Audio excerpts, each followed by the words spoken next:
What's up, Lasan?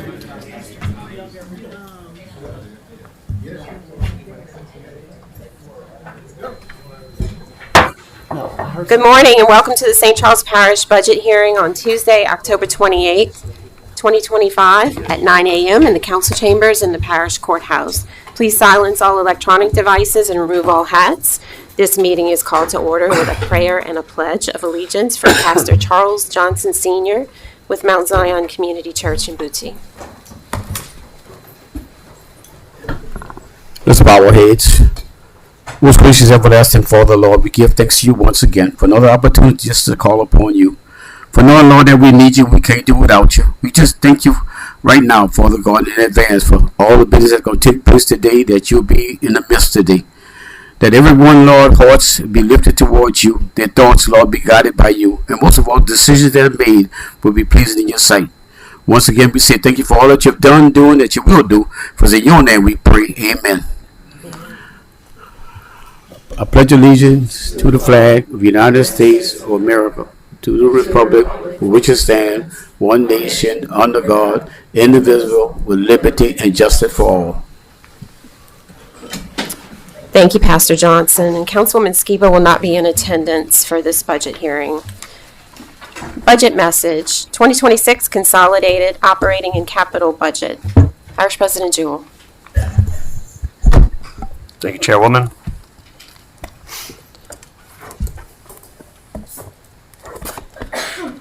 Dear members of the St. Charles Parish Council, I'm pleased to present the proposed 2026 St. Charles Parish Consolidated Operating and Capital Budget for your review and consideration. This budget reflects our shared commitment to maintaining a sustainable fiscal path while continuing to meet the needs of our residents. It prioritizes core investments in drainage improvements, critical levee protection projects, and major utility upgrades that strengthen the foundation of our community. The proposed budget includes $257.1 million in governmental fund expenditures, with allocations of $61.5 million for levee protection, $32.2 million for public works, and $5.1 million in grant funding directed to drainage projects.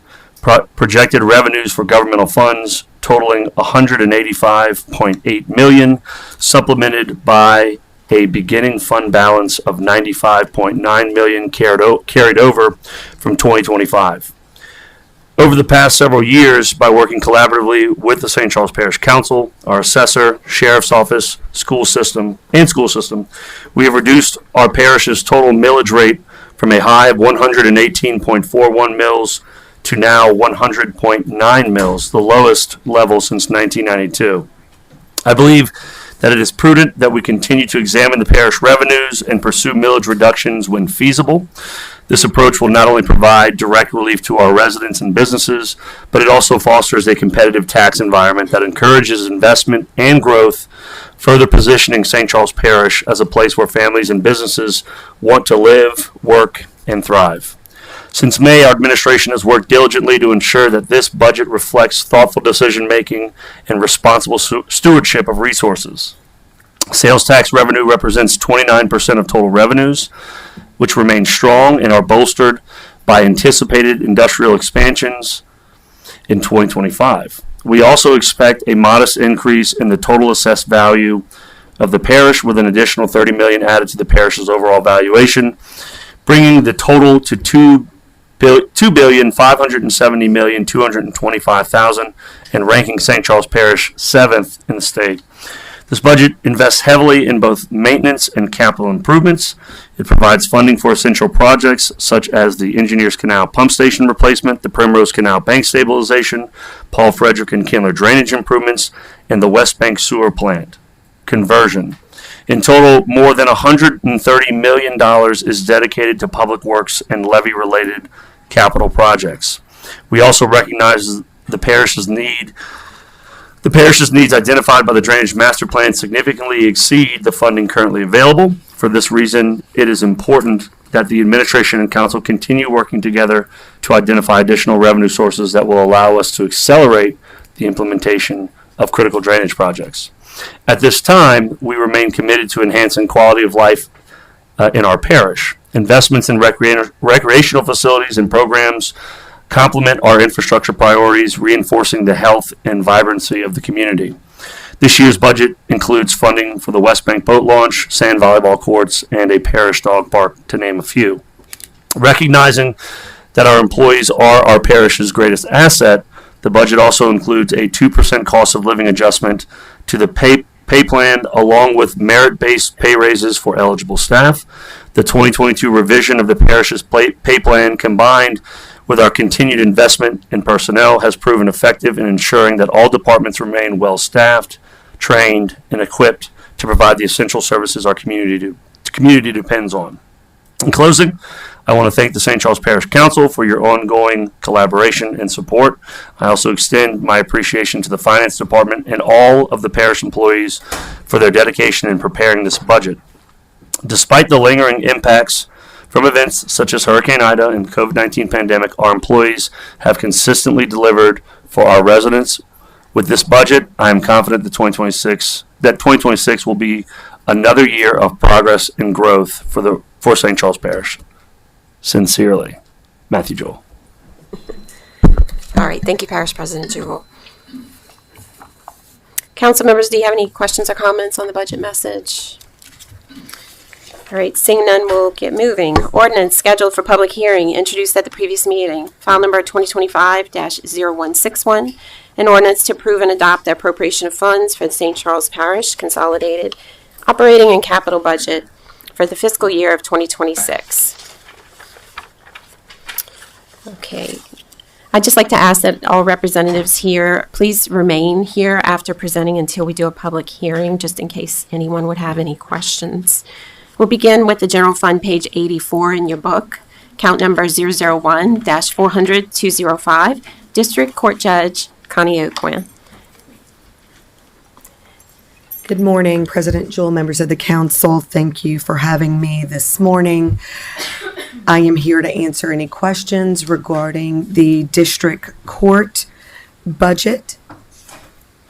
Okay. So this would cover all three of yours, the 205, the 400-206, Grand jury 400-216. and Division C. Yes, All right. I'm here to answer any of those questions. Okay, we'll take them all at once. Yes. All right.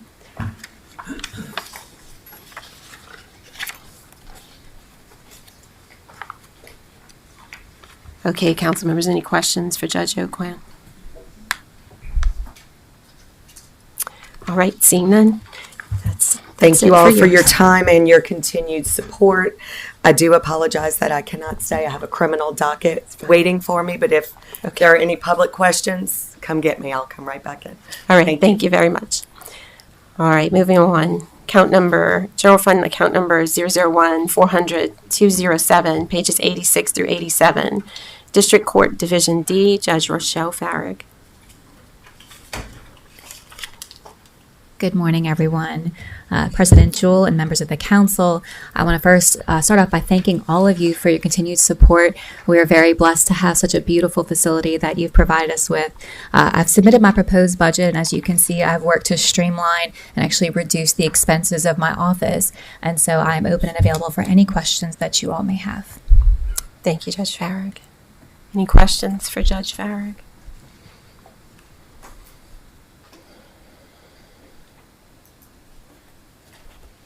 All right, thank you, ma'am. Thank you. Okay, account number 001-400-208, page 88, District Court Division E, Judge Lauren Rogers. Good morning, everyone. Good morning. All right, so I have Division E. Any questions? Okay.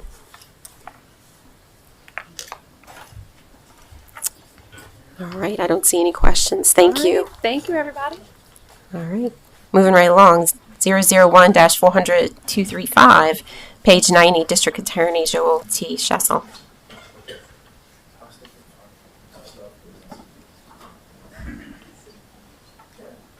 Good morning, Madam Chairman, members of the council, Mr. President. Pleasure to be here. Once again, I want to thank you for all you do for the District Attorney's Office to help us keep it running.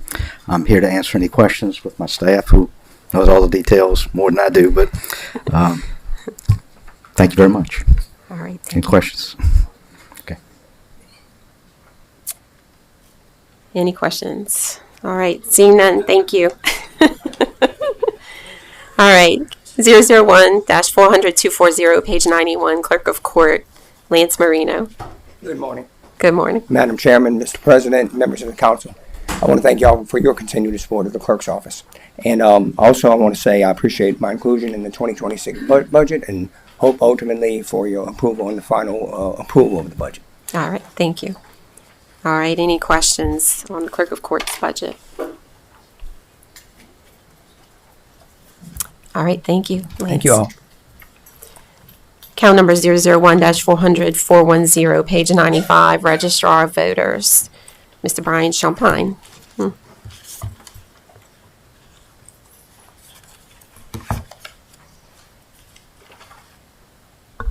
Good morning, Chairwoman Fonseca, Good members of the morning. council, and Mr. President.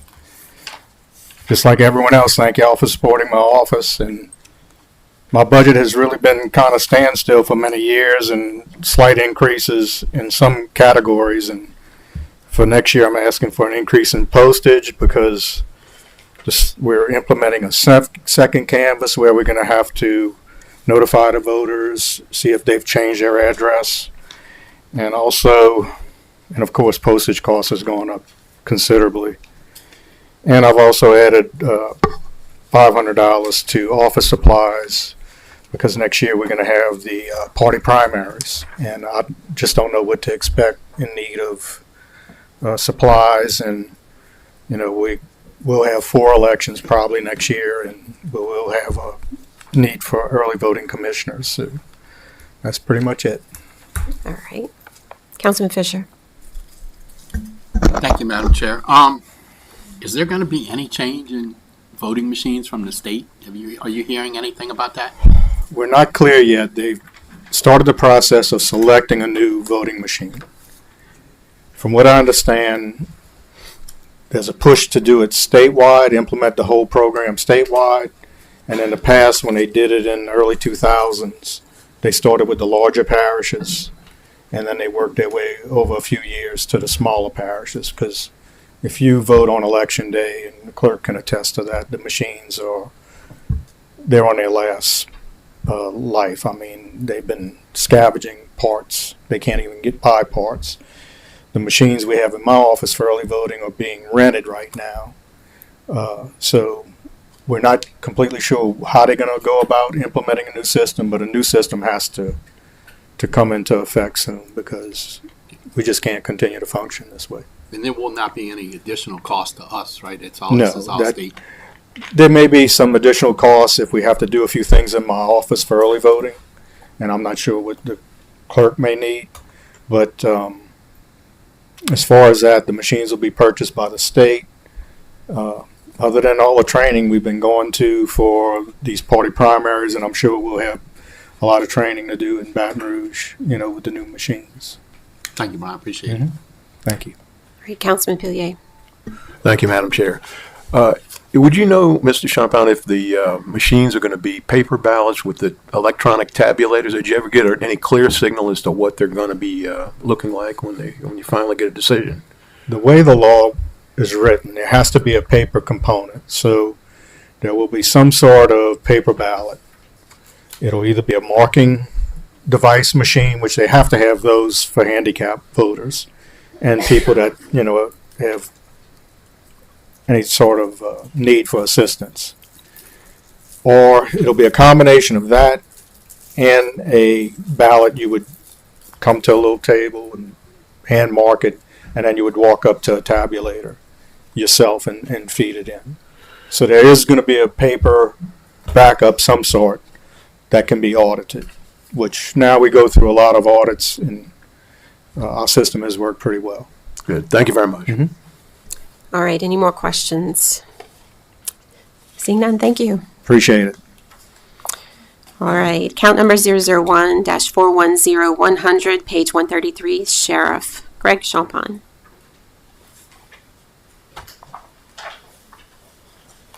Good morning, Morning. Madam Chairman, Mr. President, members of council. I think last year I gave you my annual 4-year some of you are new, a little more detailed review of how we interact with the parish financially. So it's almost incorrect to say this is our budget, because this falls into two parts. The top half are buildings that you own, that we occupy, as did the other governmental agencies, that you have to pay for, upkeep, things like that, insurance, et cetera, et cetera. The bottom half, starting probably at jurors and witness fees and those other things, are things that you're obligated to pay by state law, or the biggest one, the big thing here is the feeding and maintenance of prisoners, which is an intergovernmental agreement which goes back probably 20 plus years now, in which when we built the new correctional center, I took ownership of it. The law enforcement did, rather. In many parishes, I know I'm going off track a little bit, but I just like to explain how it works. The council or the police bureau, whatever it may be, actually own the jails. That's the way the default position is. And then there's a small per diem paid, but the parish is responsible for, the utilities, the upkeep, similar to what it was back when the jail was on the third floor. So, law enforcement district now owns it, so we are responsible for all those costs, feeding, security, litigation, you name it, everything. So we entered into an agreement with the parish when we first did this 20 plus years ago, I think 1999, going way back. It was Chris Tregg's administration. And we haven't gone up in our per diem agreement. I'm not going up this year, but I think it's time I kind of put you on notice that, maybe next year I may come. The per diem agreement to hold what we call pretrial inmates is $30 a day. And that's per agreement with you. We hold three types of inmates. We hold parish inmates, and I would say, and the judges can correct me if I'm wrong, the overwhelming number of those are probably traffic attachments. They're people that are coming in and out a day or two. They get caught, they don't show up for court. There's an attachment. They come in, they make bail. Somebody pays it. They get out. So they're mostly short-termers, although we do have some that commit more serious crimes, and they're in for a bit longer. But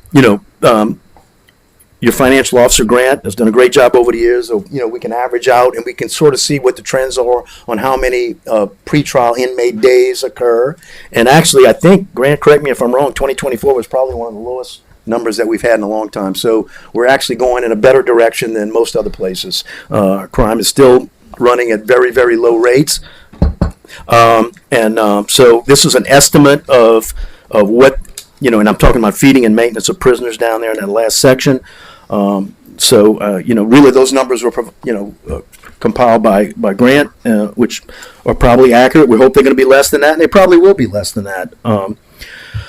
So that's what that is. The other things, transport of prisoners, court attendance, those are like, payment for subpoenas, things that are already in statute. The only bad news is you see a 16.67% increase in the miscellaneous category. So let me explain that. The miscellaneous category, and it's only $1,680. That's dog food, basically. So under state law, years ago, the legislature just did a great thing. They don't make you pay for millions of dollars of buildings that I built myself, but they do make you pay for dog food. So we appreciate that. And we now have 7 dogs, which everybody uses those dogs. We've got bomb dogs, cadaver dogs, drug dogs, you name it. Our dogs can smell everything.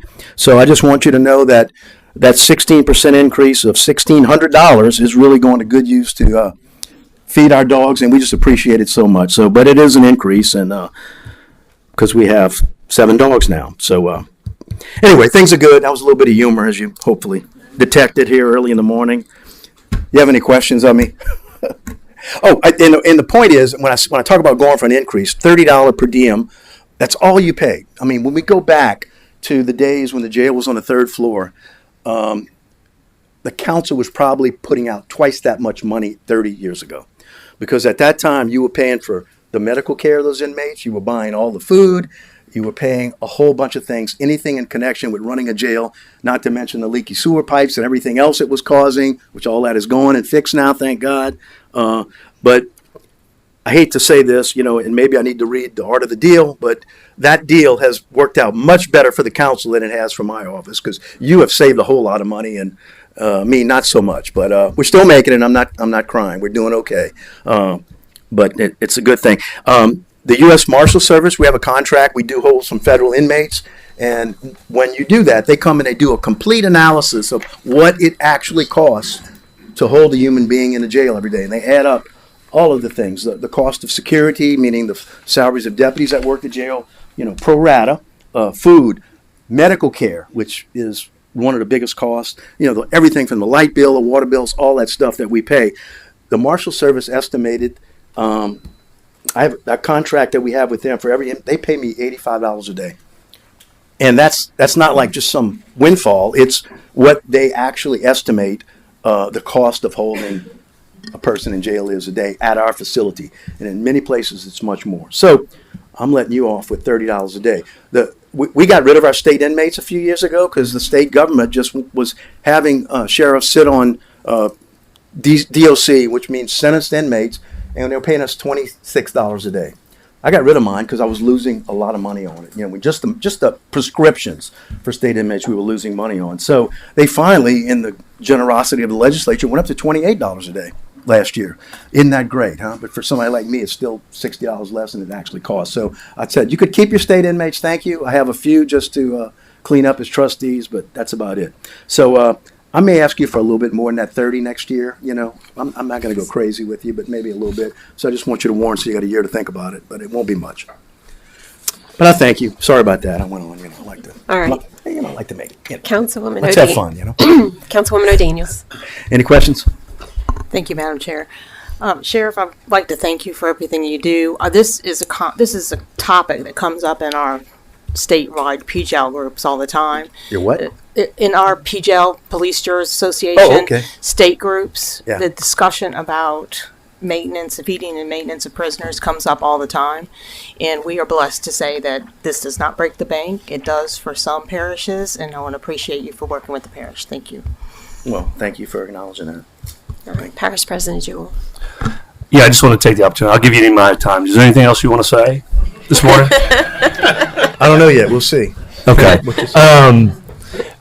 I was going to just echo what Ms. O'Daniel said. We work with a lot of parish presidents, or I work with a lot of parish presidents on this topic, and you have a lot of situations where sheriffs are well off. They have large surpluses, and they're still forcing all of this, expense on the local police jury or parish council, and it really does strain a lot of budgets. And just want to say thanks for not reading the art of the deal and giving us a good deal. Yeah. So, we can do it. And just like legally, the default, you're obligated for all our office space. So we've taken the burden of doing that. Obviously, we're well funded here in the parish, and we're still trying to lower millages as we have 3 years in a row. So, team effort, I think. We're all trying to do our part. So maybe I'll even cut the dog food out next year. But the legislature says you got to pay it. So give me my dog food. Dr. Troxler gets all kind of dog food donated for free. I don't know if y'all. I'm sure she uses a lot more dog food than I do.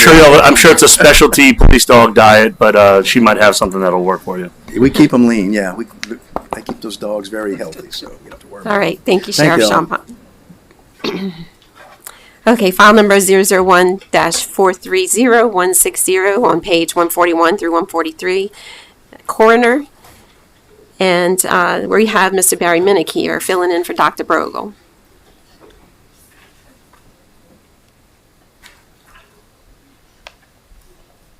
Thank you. Good morning, Council, Parish President. First of all, I'd like to thank the Parish President and the Council for finding us a new West Bank office this year. That was so much appreciated, and it's working out very well for us and our clients. So you have our 2026 proposed budget. I'm here to answer any questions that you may have. All right, any questions for Mr. Minnick? And thanks for bumping this up. Sure. I don't see any questions. Thank you. Okay, and 001-465220, page 166, the Parish Farm Agent. And we have Alyssa Tarrant speaking on behalf of Callie Zamet, Dr. Callie Zamet. Yep. Good morning, council members and council president. My name is Alyssa Tarrant. I'm the horticulture agent for the LSU Ag Center in St. Charles Parish. Here on behalf of Dr. Callie Zamet, who's is out of town attending a national 4-H conference this week as a regional and national award recipient. First and foremost, we'd like to thank you all for your continued support of the Ag Center as we continue to provide educational program throughout the parish. And following previous years, we're remaining at a standstill budget, but I'm happy to answer any questions you may have or pass them along to our parish chair, Dr. Callie Zamet. Great, thank you. Any questions on the parish farm agent?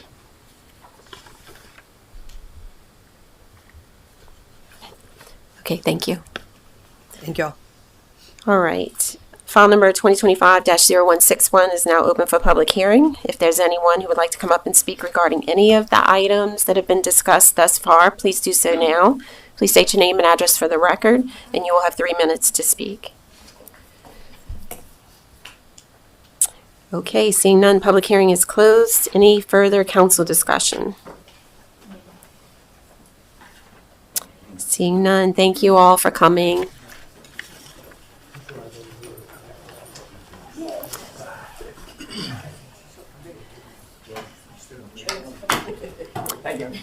All right, thanks.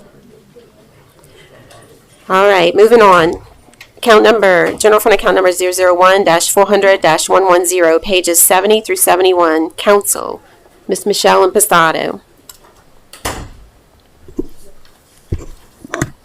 Good morning. I am presenting the 2026 proposed council department budget, and I'm happy to answer any questions. Any questions for Ms. Impastato? All right, seeing none. Moving on. General Fund 001-450-300, pages 163 through 165. Community Center, Ms. Anidra Coleman, but I believe Mr. Dwayne Forey is here to present.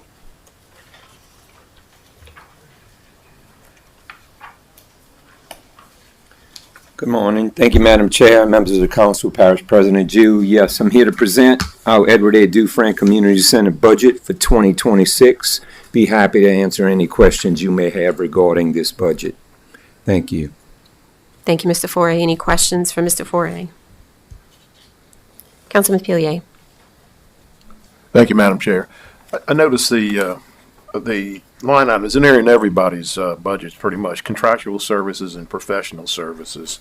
Could you elaborate on what that is about with respect to the cleaning community services, maintenance of flower beds, maintenance of cutting the grass. It may be also washing linens that we use, the table covers.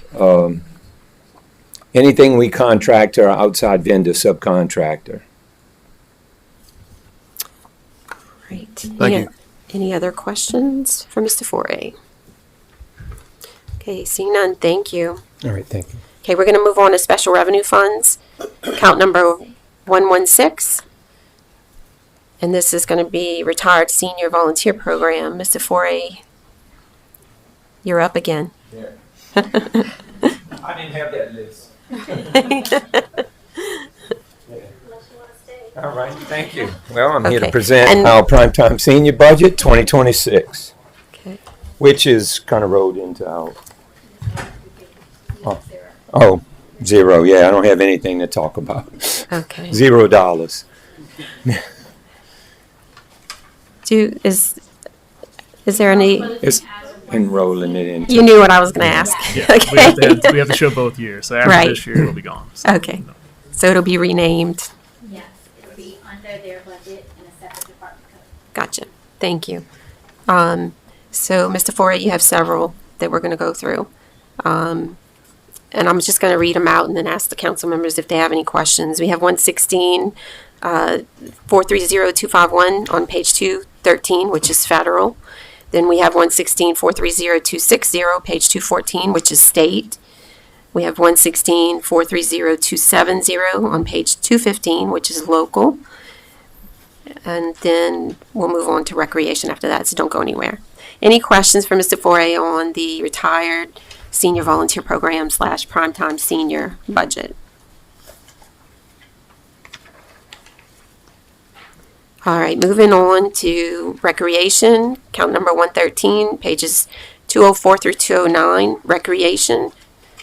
Mr. Foray, and I see we're also going to cover 113, 450, 100, pages 205 through 207, and 113, 450, 110. Again, we have another primetime seniors account on page 208, and then summer camp, 113, 450, 112 on page 209. Any comments?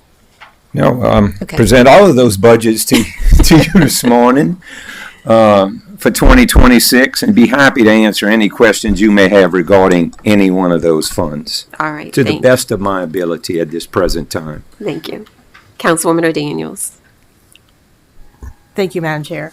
Mr. Foray, could you tell me a little bit about the difference between, I guess I'm confused, on the difference between the primetime seniors and your other programs for seniors?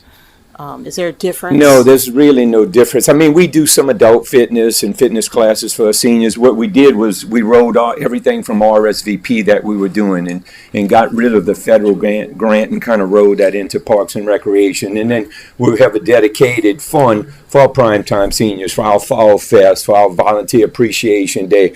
But all the things we're doing, chair volleyball, beanbag baseball, chair yoga, which is probably one of the most popular ones, that all falls under our primetime seniors to kind of give them a little social, mental, and physical well-being as their later years in life. So we kind of attribute that all to primetime seniors. Don't say later years. I'm a member. But Well, I am too, but I mean.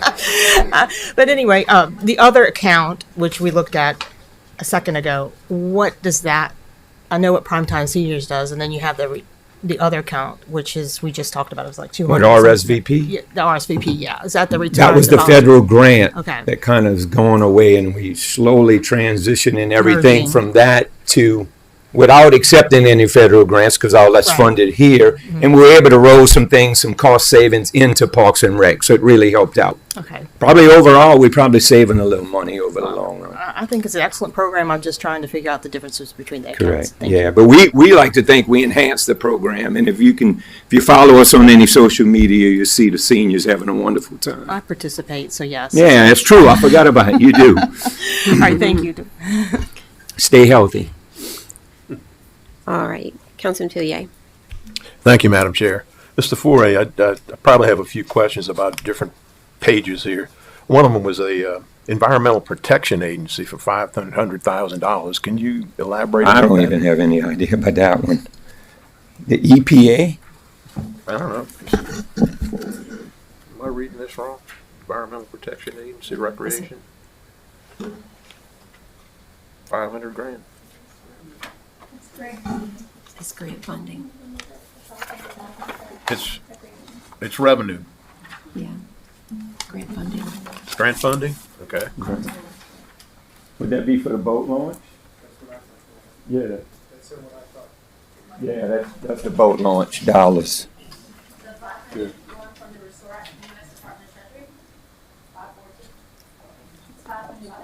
It's, all I know, it says EPA 500 grand, that's all. They're expecting 14,000 this year, so that's it. The next one would be transfer from the general fund, $7.1 million, and then later on you see where there's some money flowing to various projects. But We'll cover that next. so that's actually revenue too. Mhm. Okay. Kind of strange because some of this stuff just comes from the drain, from other projects that we're probably, waiting to see money go to. But I go Now, to some of this is year over year. Now, it was already budgeted, say, in 2024. A lot of things we just carry over. Like the boat launch has been in the budget for 8 years. And like I said a couple months ago, we've been working on a boat launch for 18 years since I got here. Finally, thank you all for approving that and going forward. The next need is the gym. Now, That's we the know next $6 question. million is not going to cover the gym. Right. We have to work. So what do? We keep allocating that money year over year, and hopefully rainy day funds, we can slush a little more. But that's not a want. That is a need. So, and that's pointed out not only in our 2012 master plan survey, but also our updated one that happened in 2020. And so I appreciate the update. There's a lot of people that that feel like, well, this money's not going to good cause. I actually I don't understand believe that. But I have grandkids and a lot of their associated friends who think that this is a very important thing. So, in support of that, I'm okay. And transferring money, there are some people that think you ought to keep everything into drainage and such. I was one of those people, but you got to please everybody. So I just want to thank you for your explanation. The West Bank boat launch. We'll cover that. Sorry. We're going to cover that next. Okay, gotcha. All I'll hold right. tight. Yep. Yeah. Yeah, we're going to get to And I would say, projects over next. the last couple of years, we have disposed or restructured our park acreage. We probably have less, 70 acres less than we maintain and cut. So we understand the need for other projects that need funding. And we feel by restructuring and getting rid of some of the acreage, low valued, low usage parks, that we're doing our part. But on the flip side, we have to continue to look for quality of life initiatives for our community. Okay. Any other questions for that grouping of departments? All right, we're going to move on to capital project funds. Account number 302, pages 233 through 234, recreation facilities construction.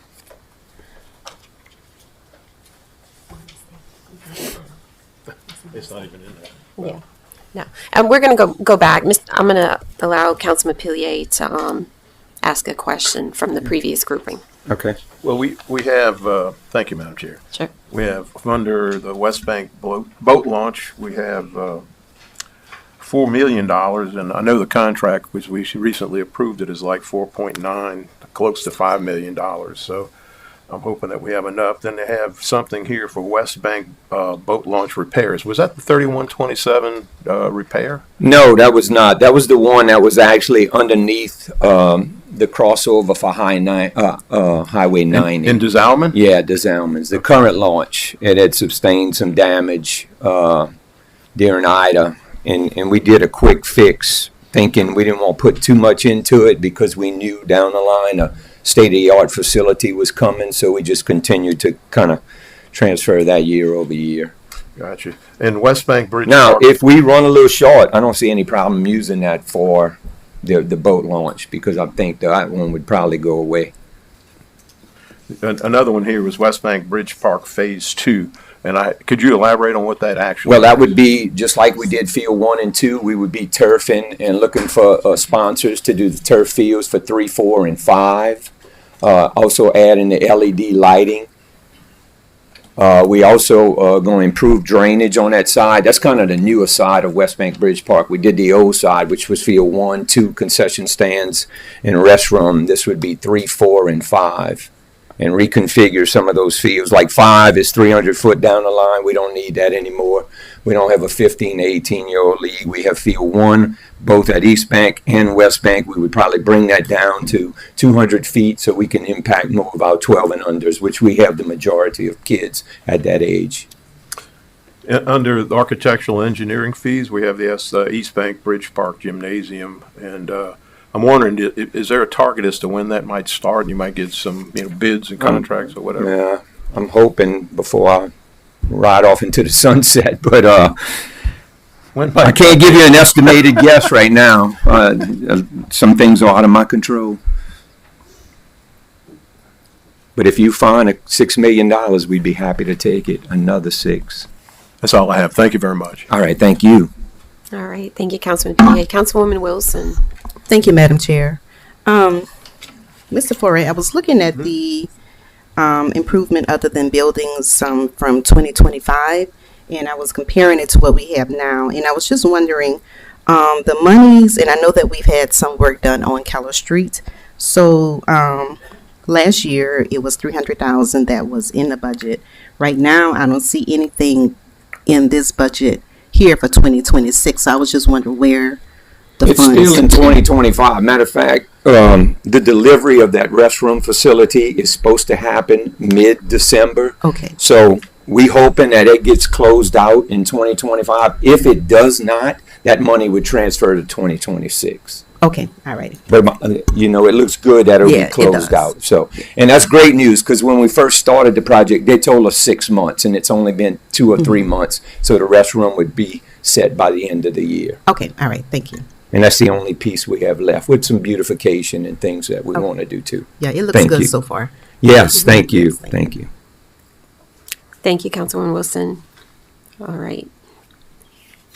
Councilwoman O'Daniels. Thank you, Madam Chair. Mr. Ford, could you tell us a little bit more about the dog park expenses? What's involved in the dog park? Is it lighting or?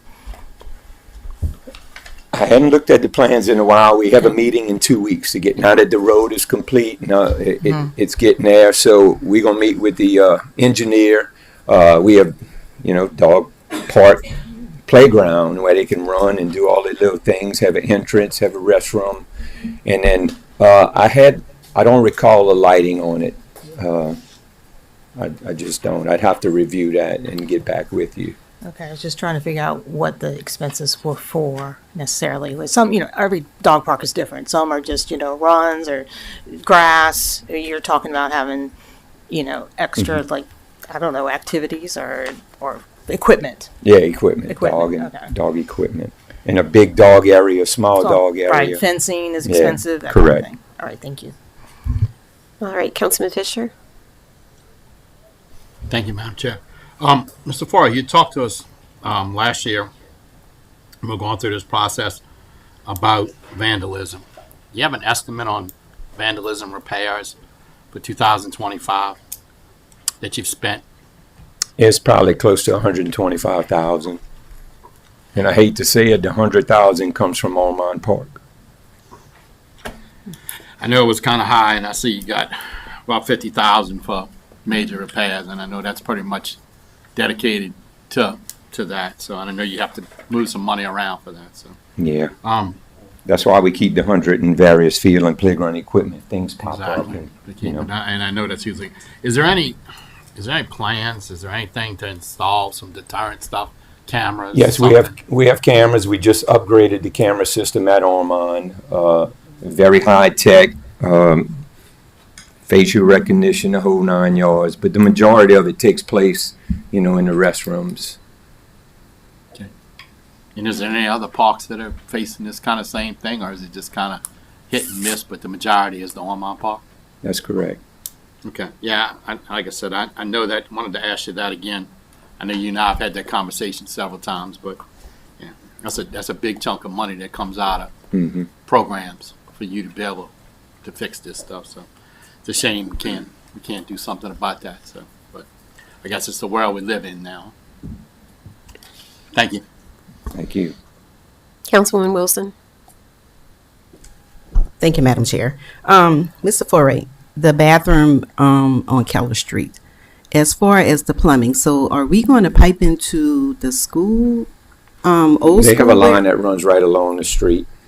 Okay, so we have funding and everything for plumbing, all of that is included in there? If it's not, we have done a good job with our construction fund for Hornville, and we have some money in there that we could transfer to pay for it. Okay, and the bathroom will be located closer to on the school side? Yeah, where the old concession stand yeah. was. Yes, ma'am. Okay, all righty, okay. Okay, seeing no other questions, let's move on to recreation facilities construction. Mr. Forey, could you, that's page 233 through 234, count 302. Could you just briefly describe what that fund is all about? Yeah, so when somebody develops a neighborhood or subdivision in the parish, they have to donate land or a fee in lieu of land. And over the last several years, we have taken those fees instead of land as we try to restructure and focus more on community parks rather than little pocket neighborhood parks. So we have done a good job, accumulated some money, and it helped pay for part of Rathbone when we developed that years ago. So you have some in the Hornville area we'll use when it's said to do the foundation for the restroom and all that. So we use that when things come up that we don't foresee, such as vandalism, and we don't have the funds available, or some, maybe a playground if somebody runs into a playground and damage it, we can use those funds to help alleviate the strain on our current budget. All right. Any questions for Mr. Foray on that particular account? Okay, seeing none, we'll move on. We're going to do a public hearing now. File number 2025-0161 is now open for public hearing. If there's anyone who would like to come up and speak regarding any of the items that we've discussed thus far, please do so now. Please state your name and address for the record, and you'll have 3 minutes to speak. All right, seeing none, public hearing is closed. Any council discussion on what we've discussed thus far? All right. Return now back to the general fund. Count number 001-400-111, page 72, Council District 1. Councilwoman Wilson. Yes, thank you, Madam Chair. My budget for 2026 will remain as is. All right, thank you, Councilwoman Wilson. We're going to skip Council District 2 until the next hearing when Councilwoman Skiba will be here. It'll be deferred to Thursday, this Thursday, October 30th. All right, 001-400-113, page 74, Council District 3, Councilman Pillier. Thank you, Madam Chair. As I said last year, when it comes to the expenditures, for me as a district councilman, I'm a pretty cheap date, so I don't spend all the money. That money gets transferred at the end of the year, so I'm glad to do that. I have a long list here. I don't know that we should go through every one, but there's a total of about $39,575 that's not going to be spent, and I'll transfer that into all of these accounts would be in 112-420260. What is that? That's drainage, my favorite subject. And there is one, which was a $9,100 balance that wasn't in the budget, that would clear out the amount of money necessary to maintain the Cypress Lakes Country Club Golf Course drainage. It's really conveyance. Those ponds are conveyance for drainage, and they have to be maintained, cut. They have to be sprayed and such as that. So there's about a $9,100 that I'm going to dedicate to that, and that'll clear that contract out. Then the rest of it, which amounts to about 30,000 something, goes to various projects that the one that I've selected here would be the Cross Canal, that is cleaning of the homeless to Ormond Lake's #1 weir. So I'm placing that money that I had for the balance of what I had remaining into that account. It's all documented here in this sheet that we have. So any other questions about that? So you're making a motion, Councilman Pillier? I guess I'll make a motion to move these funds from. Okay. I suspect you don't want me to repeat all of that. No, I'll be repeating it. Thank you. Thank you very much. All right. Councilman Pillier has made a motion to transfer a total of $30,475 from general fund account 001 Fund 112 to Fund 112 drainage for the purpose of 400 will go to from account 400-1131-421 with 5 zeros in the general fund, from advertising, dues, and subscriptions to Fund 112-420-260 account under improvements other than buildings for the Cross Canal cleaning homeless to Ormond Lake weir #1.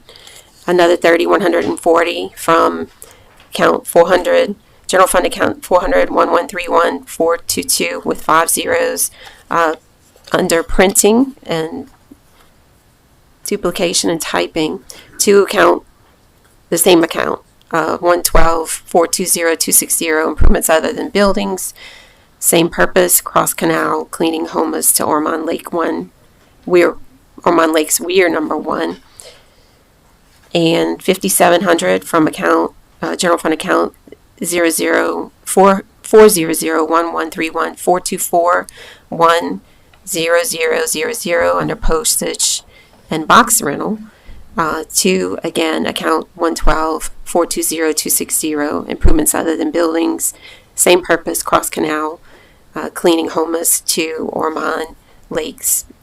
We are number 1. Another $3,370 from account 400, general fund account 400-1131, 4242-0000 under telephone to account 112-420-260, improvements other than buildings. Same purpose, Cross Canal cleaning, homeless to Ormond Lakes. We are number 1. Let's see, $700 from general fund account 400-1131, 425 with 5 zeros under rentals to account 112-420-260, improvements other than buildings. Cross Canal cleaning, homeless to Ormond Lakes. We are number 1. Another $800 from general fund account number 001 400-1131, 426 with 5 zeros, maintenance of property to account 112-420-260, improvements other than buildings. Cross Canal cleaning, homeless to Ormond Lakes. We are number 1. Another $1,765 from general fund account 001 400-1131, 427 with 5 zeros, contractual services to account 112-420-260, improvements other than buildings. Cross Canal cleaning, homeless to Ormond Lakes. We are number 1. Another $2,000 from general fund account number 001 400-1131, 428 with 5 zeros under professional services to account 112-420-260, improvements other than buildings. Same purpose, Cross Canal cleaning, homeless to Ormond Lakes. We are number 1. And then $9,100 from account 001 400-1131, 4305 with 4 zeros, non-consumable office supplies to 112-420-260. New purpose, Cypress Lakes Country Club Golf Course, drainage conveyance ponds. Another $400 from account 001 400-1131, 4305, 4 zeros, non-consumable office supplies. This might be duplicative to Fund 112-420-260, improvements other than buildings, Cypress Lakes Country Club Golf Course, drainage conveyance ponds. Let's see. Then $1,500 from 001 400-1131, 431 with 5 zeros, office supplies to Fund 112-420-260, improvements other than buildings, Cross Canal cleaning, homeless to Ormond Lakes, Weir. And $700 from 001 400-1131, 4325, 4 zeros, food and clothing to 112-420-260, improvements other than buildings, Cross Canal cleaning, homeless to Ormond Lake. We are number 1.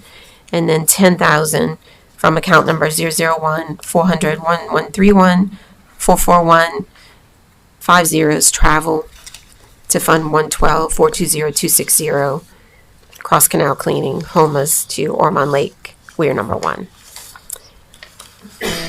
And Madam Chair, just to notate that the reduction of $39,475 is from the 2025 budget. Yes, We just need thank to have you that in for there, so. adding that.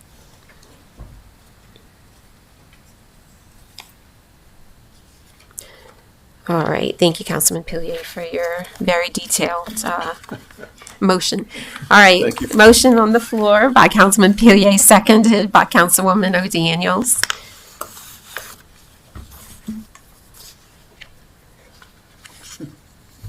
One second. And I have just repeated the amendment, so we can go ahead and cast our votes. Everybody's still awake? And that passes unanimously. Okay, moving right along. General Fund 001 400-114, page 75, Council District 4, Councilman Commerdale. Thank you, Madam Chair. District 4 budget as listed will remain the same. Thank you, Councilman Commerdale. General Fund 001-400-115, page 76, Council District 5, Councilwoman O'Daniels. And thank you, Madam Chair. District 5, 2026 budget will remain the same, and I defer any budget amendments for 2025 for a later meeting. Thank you. All right, thank you, Councilwoman O'Daniels. 001-400-116, page 77, Councilman Fisher. Thank you, Madam Chair. District 6 budget will remain the same. Thank you, Councilman Fisher. 001-400-117, page 78, Council District 7, Councilwoman DeBruyer. Yes, I'd like to make a motion to reduce my 2025 budget of $25,375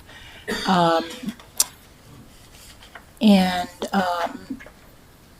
use that for to transfer $14,000 into account number 113450100, improvements other than buildings and recreation for the Rainbow Bridge at the dog park. And the other $11,375 would be moved into 001-430231 community services for rental assistance.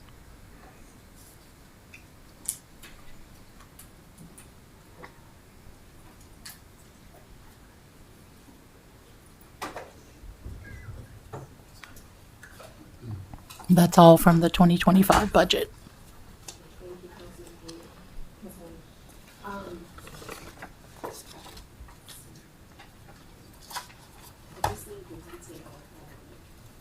Here it is. Okay. All right, so we have a motion on the floor by Councilwoman DeBruyer, and I'm going to repeat that amendment with a little more detail. So the motion is to transfer $25,375 from General Fund 2025 budget to, and that account number 001-400-117, Council District 7, to the 2026 budget.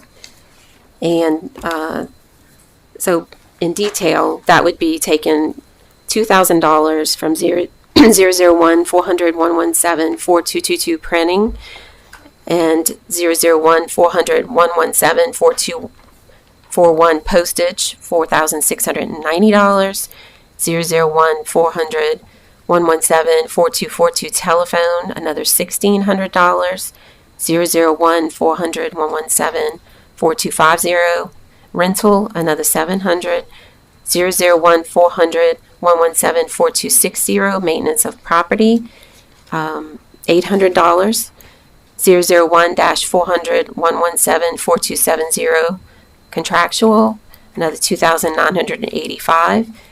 Count number 001-400-117-4280 professional services, another $2,000. 001-400-117-4305 non-consumable supplies, that is another $8,000. 001-400-117-4310 office supplies, that's another $1,900. 001-400-117-4325 food and clothing, another $700. That's the total $25,375 that Councilwoman DeBruyer is requesting be moved to recreation, fund number 113, account number 450-100-4630, improvements other than buildings for the purpose of the Rainbow Bridge Dog Park. Okay. And your other motion is separate, right? Okay. Okay. So that is Councilwoman DeBruyer's motion. I have a motion by Councilwoman DeBruyer, second by Councilwoman O'Daniels. Please cast your votes.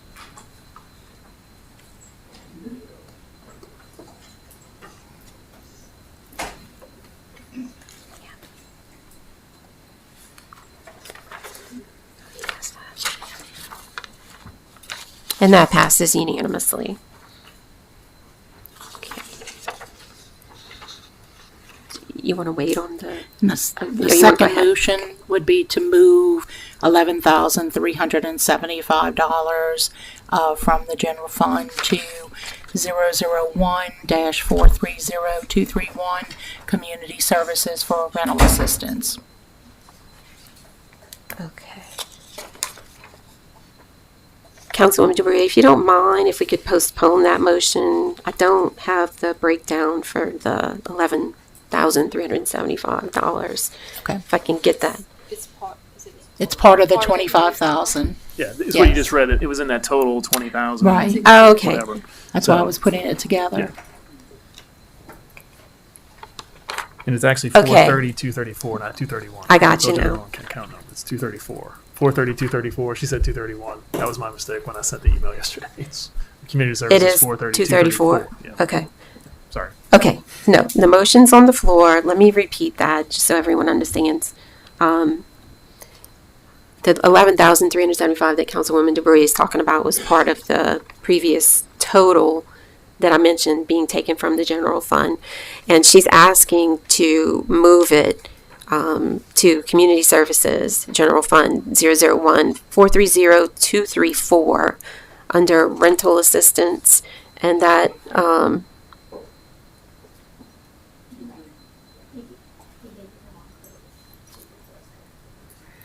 231 is correct? Oh, okay. 234. And the code for rental assistance? 250. All right. Okay, is everyone clear on that motion? Any questions? All right. Then the amendment has been repeated, so let's go ahead and cast your votes. Oh, I'm sorry. We did have a motion by Councilwoman DeBrie, second by Councilwoman Wilson.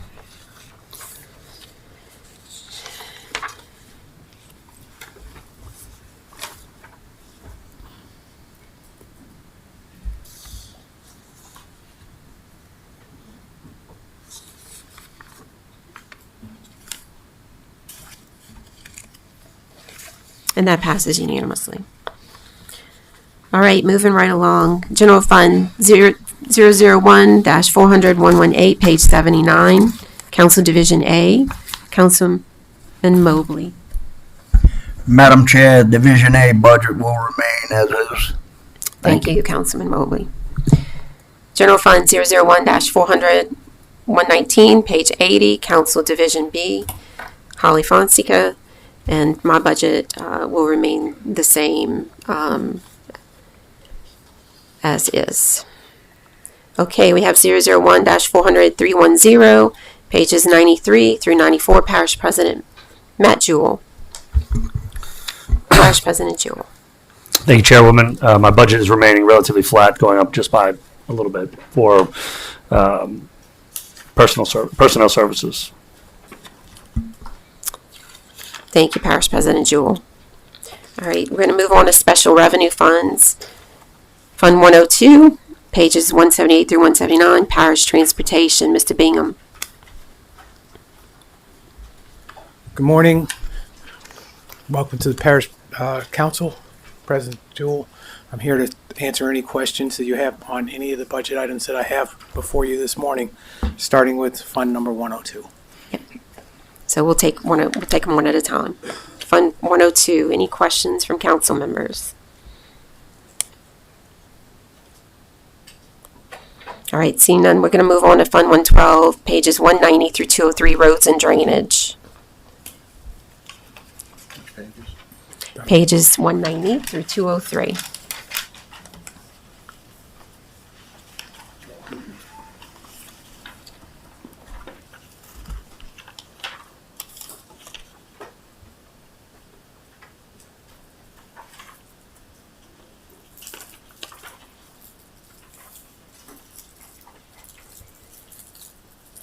Any questions? Yep. Councilman Fisher. Thank you, Madam Chair. Miles, major repairs, roadway repairs, 50,000, and then concrete road maintenance, 350. Kind of tell me what major the roadway repairs that we can get done for 50,000? What is that? Just potholes? That's a lot. That is potholes. It could also be something such as going into the spillway and doing some of the minor work that needs to be done out there. Those are, talking about your district, but anything that where we have a report of a roadway issue, the concrete roadway maintenance is the same thing. It's repairing panels here and there throughout the parish. And then our road maintenance will continue. I know we approved the ordinance for the engineering firm to do the survey for 2026's. Yes, sir. They are already working. Okay. All right. And that's $1 million to whatever they deem for that, right?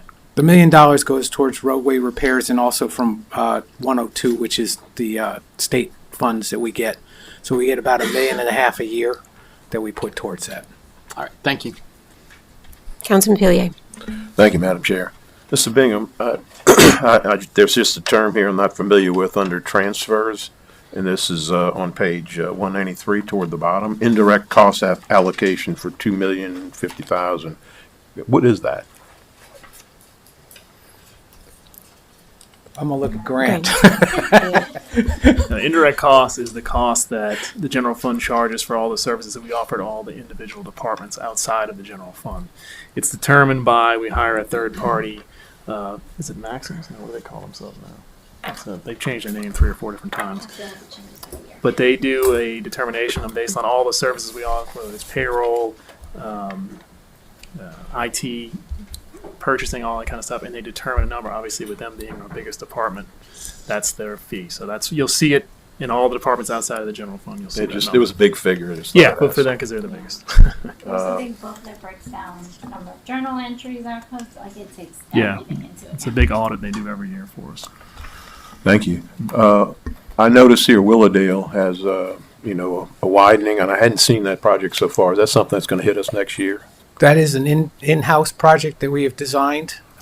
We will be bidding it the first of the year, and we expect to have it under construction very early in the new year.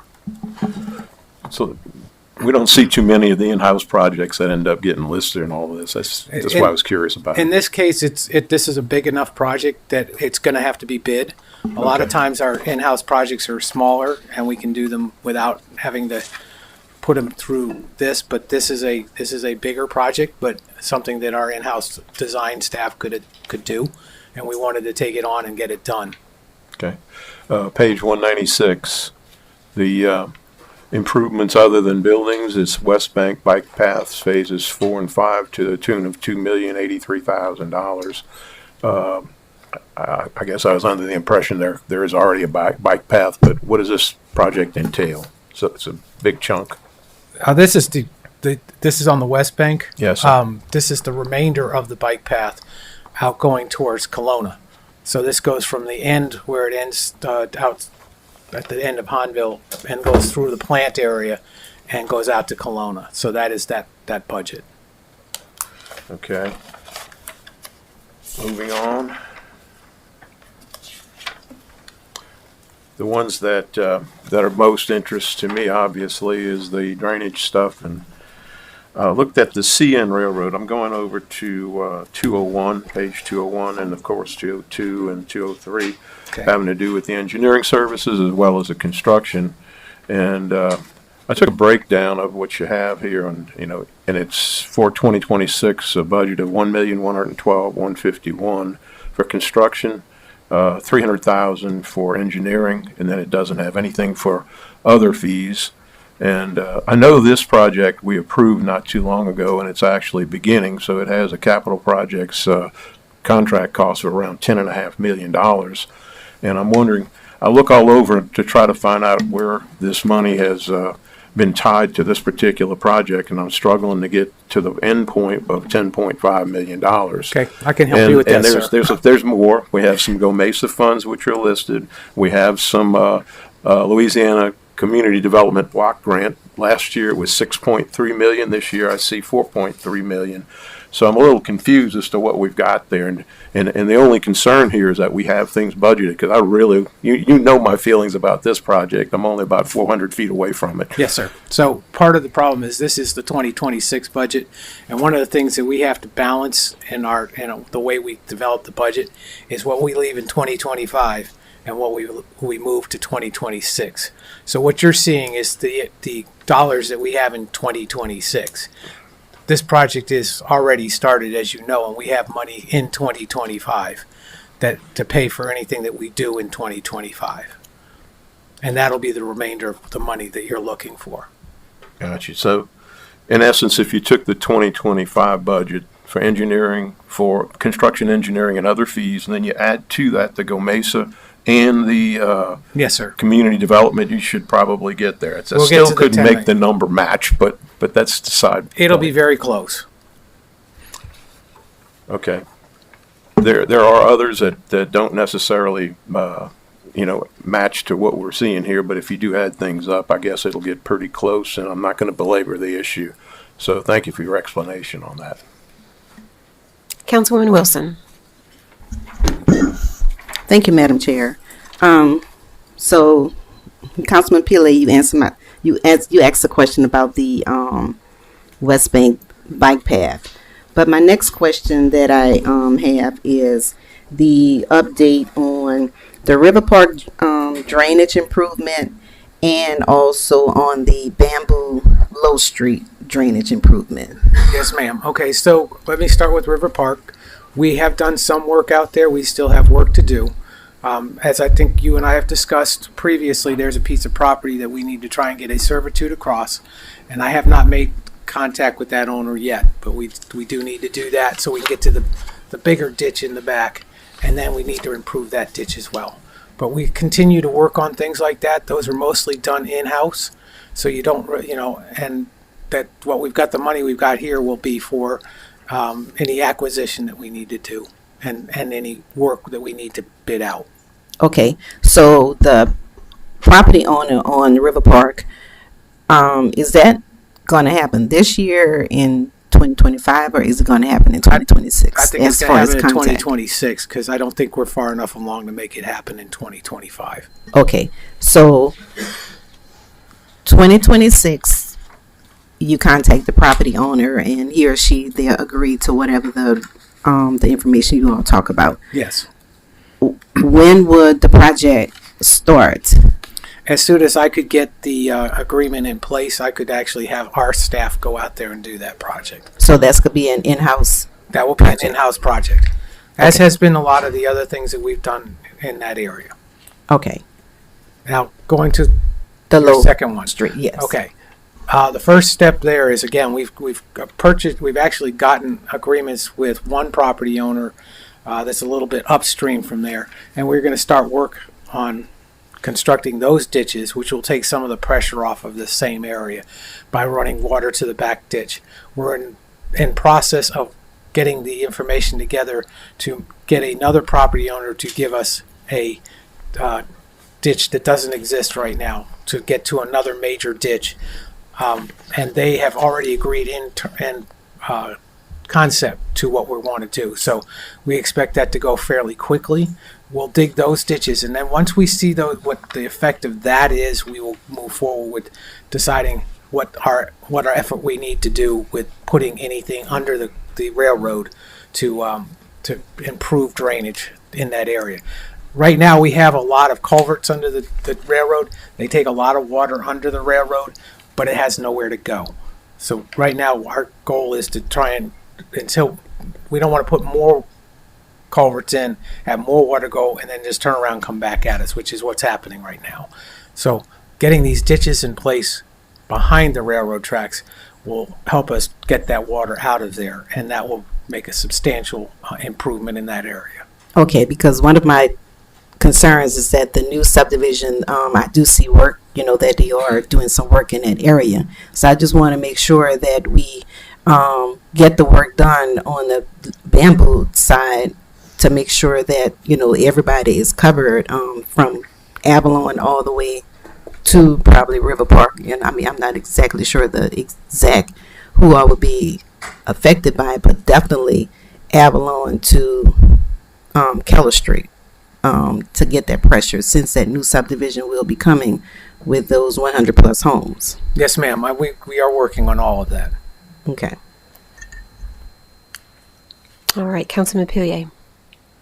Thank you, Madam Chair. Mr. Bingham, I also see, I failed to bring this up before. There's one on page 201. Okay. It's just canal maintenance under improvements. It's a generalized $1 million. Can you elaborate on where that'll be and what we're going to be doing? In-house, I guess. Actually, that gives us the ability to go out and hire a contractor to do work in some of our major canals and take some of the load off of our own people, because we've done that before. We did it out in Norco when we cleaned out the canals going out to the pump station out there because they were all clogged up and everything, and we needed a contractor to do that in a quicker manner. And sometimes this gives us the ability to do that if we see a need, and they do come up. Because we do, our staff works very hard. They do a lot of good work, but sometimes we get overwhelmed, and a little bit of extra help goes a long way. I also noticed you had Engineers Canal Stabilization Phase 2. Is that associated with the pump station upgrade, or is that separate? No, that's a separate project. We did one phase of that early on, right up next to the school, and we plan that going forward to actually sheet pile that whole canal bank next to the residents there. So that is there are about 4 or 5 phases of that project in the future. This is just the second phase of that project, and it's not fully funded yet, but we are working on putting money aside to get it that way. Thank you. All right. We'll move on to flood control. That's account number 112-410740, page 191. Any questions for Ms. Bingham?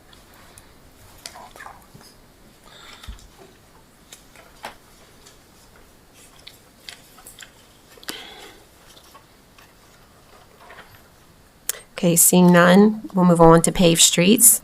Account number 112-420210.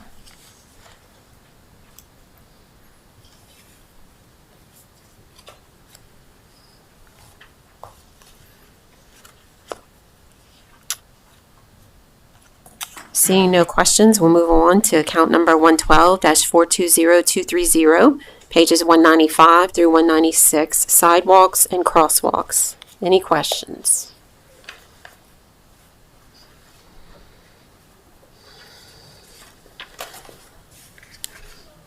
Councilwoman O'Daniels.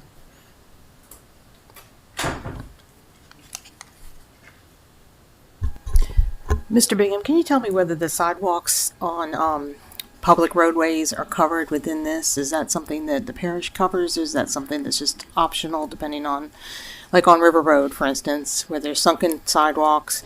So state highways, which is River Road are really the state's obligation. We can talk to the state and reach an agreement if we have sidewalks that are desperately in need and they can't get to them. The only trouble with that is when we usually replace something in state roadways, we've done it with big pipes. We assume responsibility for it and they leave it with us for the rest of our lives. So we tend to try and not do that because the parish does not need to assume responsibility from the state. Right. So generally, no. So this is sidewalks. This is sidewalks in our sidewalks. Subdivisions on Yes, ma'am. parish streets, those kinds of things. Yes. Okay. Because I have several of those that need tending to. So that's what this covers. Yes, ma'am. All right. Thank you. Right. Any other questions on sidewalks and crosswalks? Okay, we'll move on. Account number 112-420240, pages 197 through 198, Cross Bayou. This is a Cross Bayou pump station, I believe, right? Yes, ma'am. Okay. I think as I've mentioned in my presentation to you last Tuesday. The parish now has assumed responsibility for this pump station, and we're getting funding for that, taking over that pump station over the next few years while we upgrade that station. Any questions on Cross Bayou Pump Station? Can we add the words pump station to the, it's not on my agenda, is it actually on the page? Is it? Okay, Councilman Fisher? I don't see, I know this is because of a million, but do we take in consideration the money that we're receiving from the levy board? Didn't we make some agreement with that? Maybe Matt can answer that. I think that's what's reflected here. We took 3.5 million in up front, and then 1 million per year after that until we hit 7.5 million. Thank you. Appreciate it. Okay. And if you would, just add pump station to that title for next year, just so those that don't know are clear on what that's for. Thank you. All right. Parish President Jewell, I have you up. Did you want to say something else? No, ma'am. Okay, thank you. All right. No other questions on Cross Bayou Pump Station. We'll move on to Fund 112-420260, pages 199 through 200, drainage.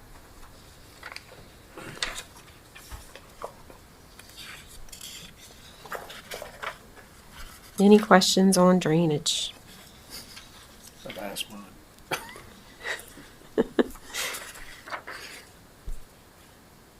Okay. Seeing none. Thank you. Mr. Bingham, we have one more for you. Yes, ma'am. Mr. Daniels, your questions in reference to drainage?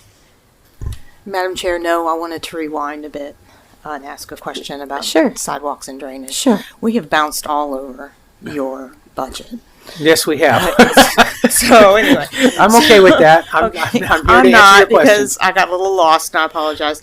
So when we were talking about sidewalks and drainage, when I flipped over, I realized all of that has been allocated to the, it looks like to me that all of that has been allocated to the West Bank levee path. I mean, when I flip it over, the numbers, let's see, maybe I'm misreading. It's expenditure to match the grant revenue. It's a wash.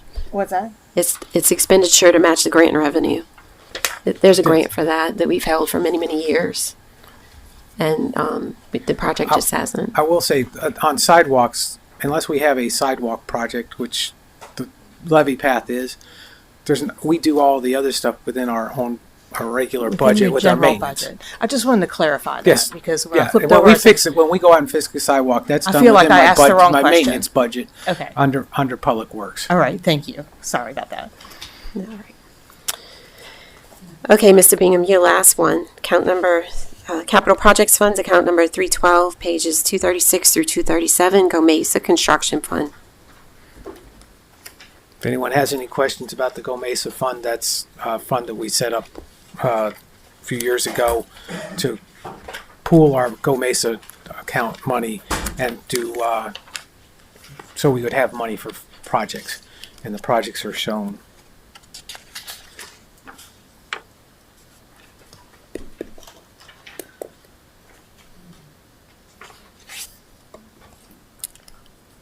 All right, I don't see any questions, so we'll move on.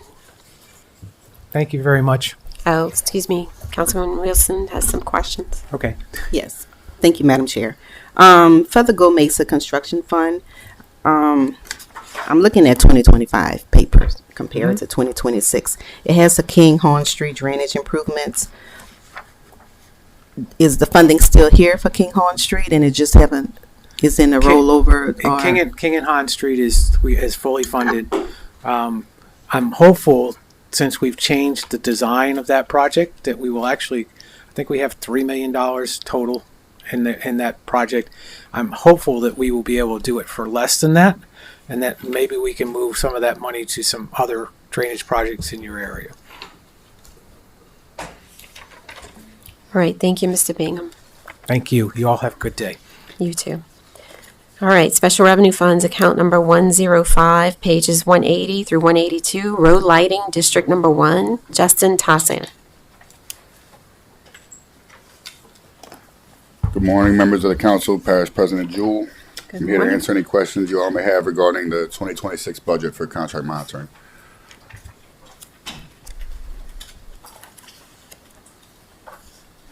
Councilman Pilyea. Let me make sure I'm clarifying something. Is also 180, page 180? Yes. Okay. Could you please elaborate on what 450,000 of maintenance of property and equipment, I believe it is, has, what actually is that? Is contracts out or to other people like, people who repair the lighting or whatever? It's 450,000. Page 180. 1 second, sorry.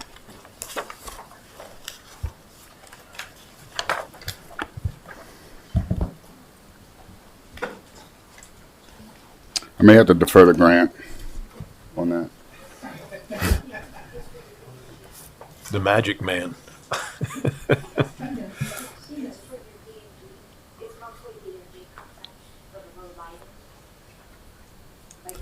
D&G's maintenance of the road lighting and such? Yes, sir. Okay. Got it. And then we had capital outlay, and I think that I clarified that with the narrative. It's mostly the LED upgrades, I believe. Yes, sir. Okay. That's all I got. Thank you.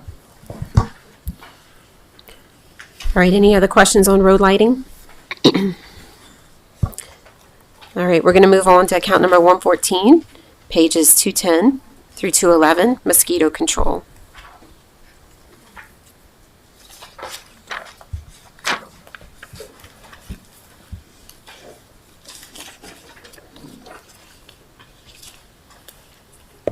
Any questions on mosquito control?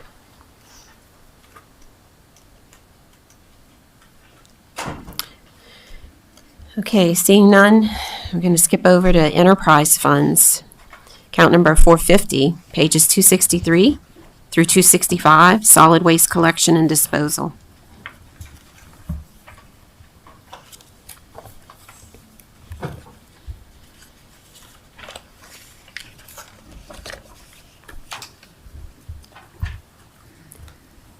Any questions for Mr. Tassin on solid waste collection and disposal? And that includes 450-420-430, which is within that page range.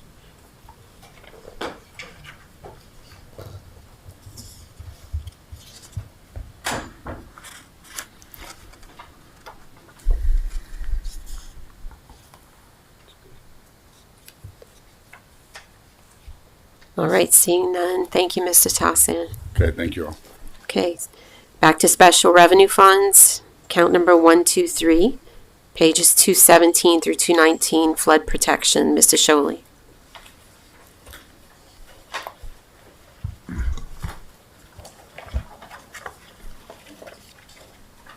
Thank you, Madam Chair. Again, these are the levy projects that are ongoing for the year 2026. If you look at it, page 219, these are the projects that are either under construction or planned to go to construction next year. And the ones going to construction next year are permit dependent. So the timing of that would be based on the permits received. Thank you, Mr. Sholey. Any questions for Mr. Sholey on flood protection, pages 217 through 219?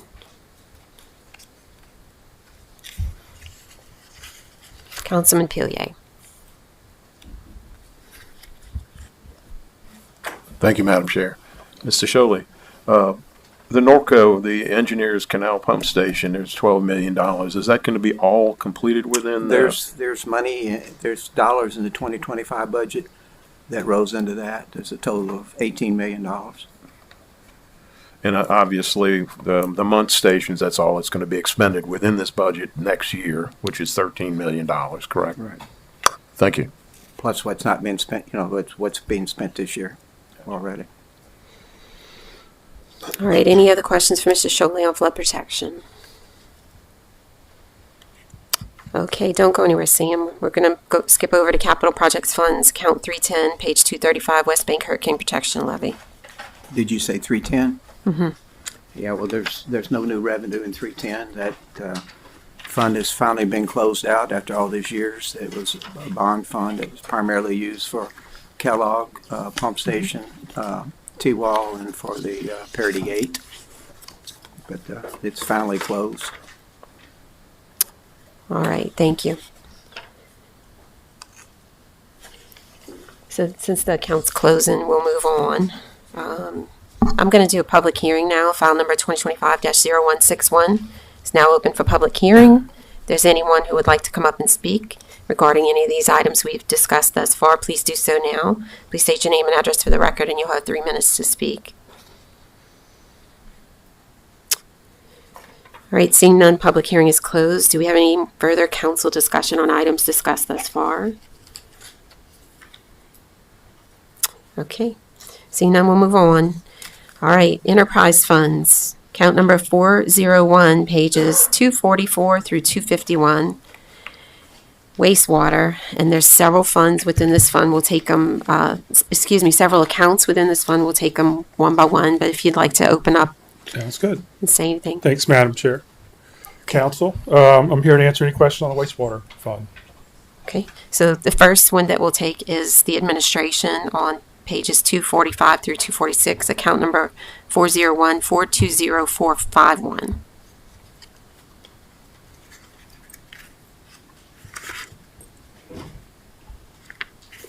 Any questions on the administration account? Councilman Pillier. Thank you, Madam Chair. Under revenues, we have transfer from the general fund for about $4.15 million there. And I'm just wondering if that's supplementing the bonds and the other revenue that we take in on the charges. It's actually going to supplement to do the Hahnville wastewater treatment plant upgrade. We have the $10 million from the loan, from DEQ loan, and right now the estimate's right around $14 million to do that enhancement to the Hahnville plant. Okay, and the other I noted is probably maybe tied to all this is under other charges. We have 5.647 million roughly. What might that be under expenditures? The page 244. 244. Oh, it's all the other charges. Yeah, that's the summary balance for all of his departments, and that's all of like the 400 codes, so it'll be like all your travel, anything like that. I don't know what else is included in that. Just miscellaneous charges. Yeah, well, it's other charges, but it's between each one of his different funds, like treatment, administration. So the first page is like a summary of like a consolidated. Depreciation is included in that. Yeah. I got you. Okay, thank you very much. Okay. All right, any other questions on wastewater administration? All right, we're going to move on to collection and maintenance, count 401-452, pages 247 through 248.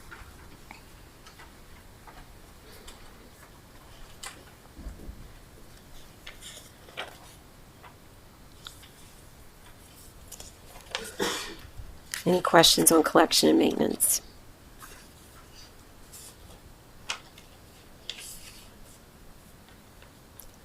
All right, Mr. Generous, that's the last one for you. We're going to move on to Waterworks, Fund 430. Treatment? Did I? Oh, I'm sorry, I did skip it. So the next one is count 401-420-453, pages 249 through 250, treatment.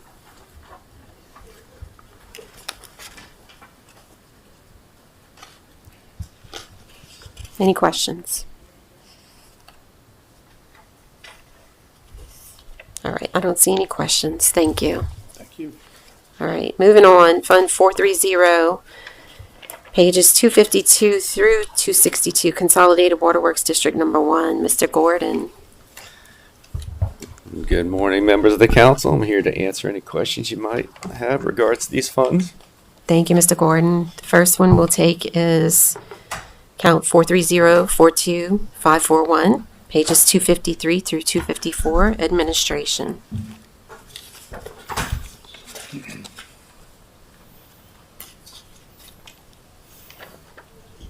Any questions from Mr. Gordon on administration?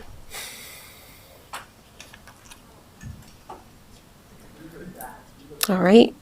Next account is 430-42542 on page 255, billing and collection.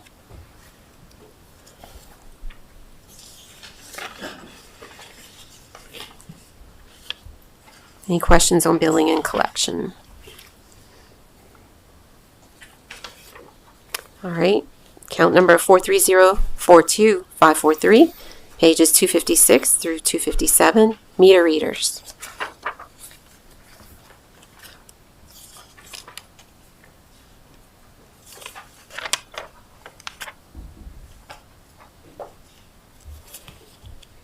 Councilman O'Daniels.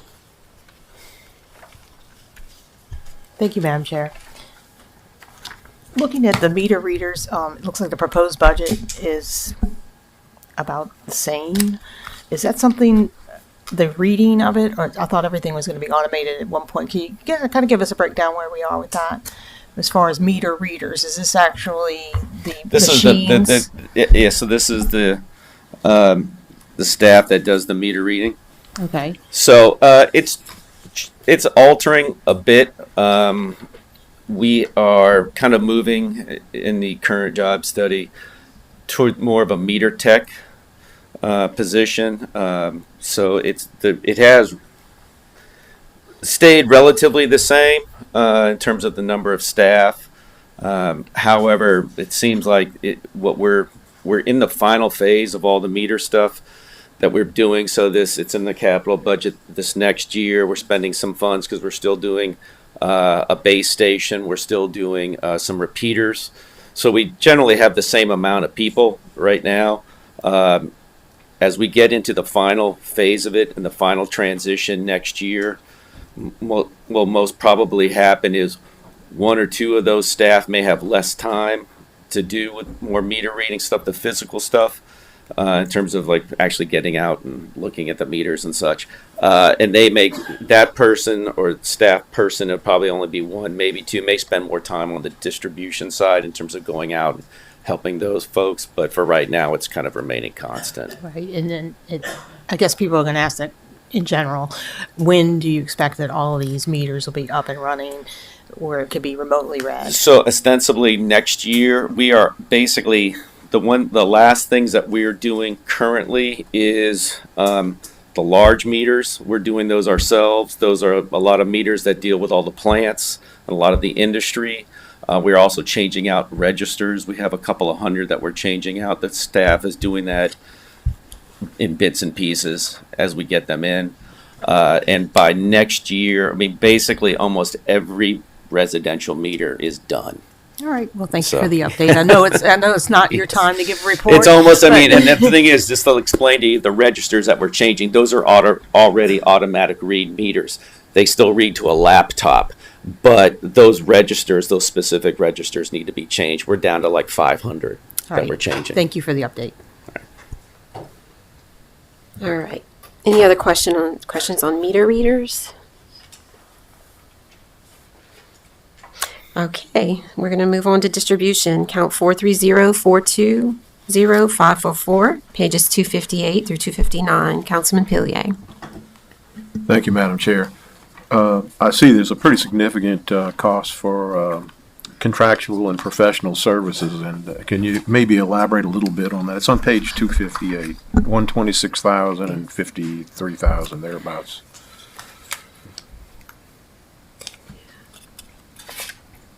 Any other questions on distribution? Contractual services. I can look into that and get it to you. I can't remember the exact budget detail of that. I think some of that may probably be things like uniforms that we spent, huh?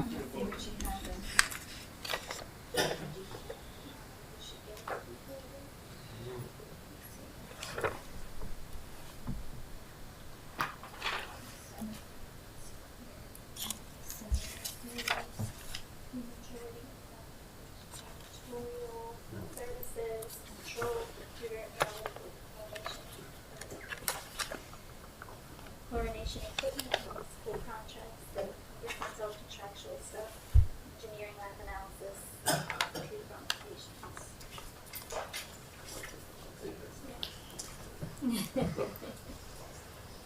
so that those costs are spread over a number of professional services, chlorination equipment. We have some fire extinguishers, dumpster, pest control, janitorial services in the building, computers for the computer contract for all the meter reading equipment that we utilize, networks, routers, and the hubs also at those sites. Lab analysis is a big one. Obviously, we have to send, we have to pay a lab to collect certain samples for us on a consistent basis. We use Curtis Environmental for that. And spread out over also computer modifications, so anything that we need to do for monthly, any of our computer pieces of equipment that we use for monthly testing for basically disinfecting. Thank you. One other, on page 259, there's a miscellaneous cost of $341,000. Does that not include some of the things you might have been mentioning? It's a big figure, that's why I ask.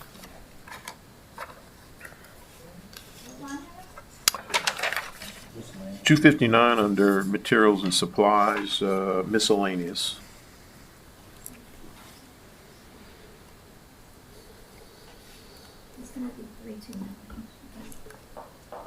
Yeah, it says, oops.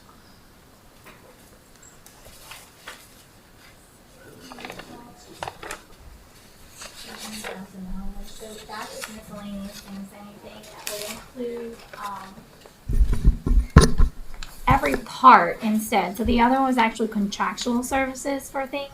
This is actually materials and supplies to do things in-house. A lot of it is all the washers, like all small of the little items bits that we add up buy. over time for their plants and stuff. So Fittings, Yes. curb stop fittings, anything regards to a service connection, anything in regards to anything in the warehouse, anything in our inventory. We have quite a bit of inventory that we hold on a consistent basis.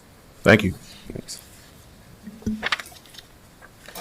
All right, we're going to move on to count 430-420-545 plant, pages 260 through 261. Any other questions for Mr. Gordon?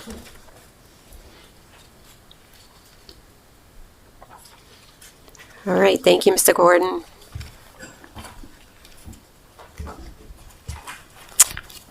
Moving on. I see Ms. Keller's here from Council on Aging. I'm going to take her next. Ms. Keller, if you'd like to come up.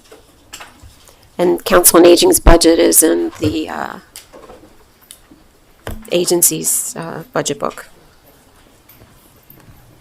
Good morning. Good morning, Ms. Keller. I didn't Any want to keep you till the end, so I I'll be decided happy to to move you answer. up.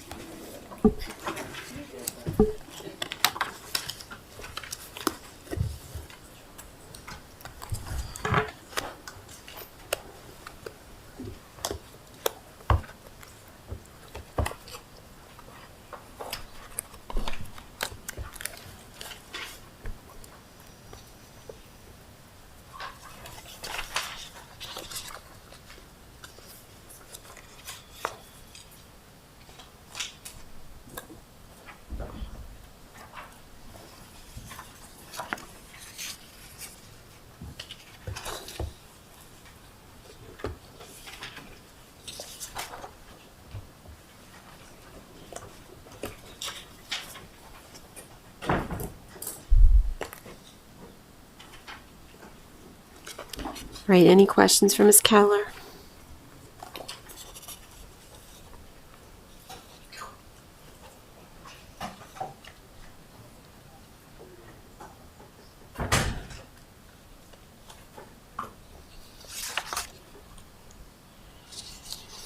Right. Is there a line item that works? No, this is a separate agency. Yeah. All right, any questions? All right, thank you, Ms. Keller. Appreciate you being y'all. here. Y'all have a great day. You too. File number 2025-0161 is now open for public hearing. If there's anyone who would like to come up and speak regarding any of the items that have been discussed thus far, please do so now. Please state your name and address for the record, and you'll have 3 minutes to speak.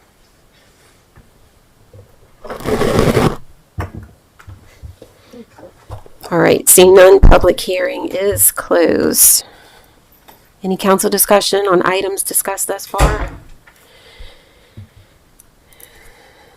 Okay, we're going to move on. General Fund, account number 001-400-140, page 82, public information. Ms. Blanchard.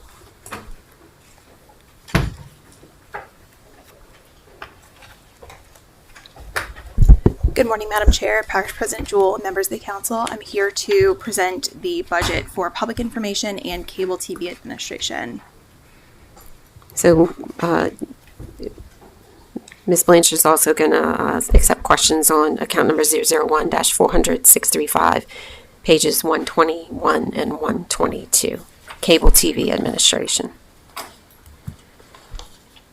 So any questions for Ms. Blanchard on either of those departments?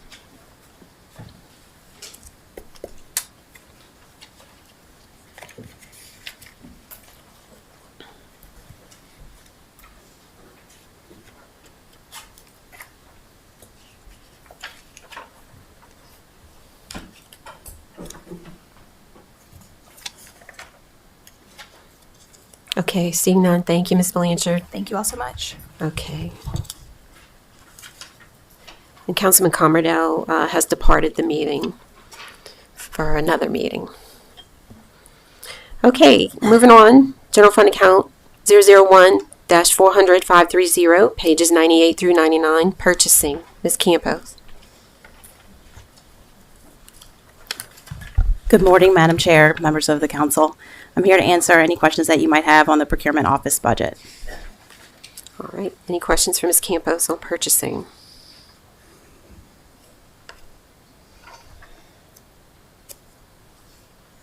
All right, thank you, Ms. Campos. Thank you. Account number 001-400-540, page 100, personnel. Ms. Parker.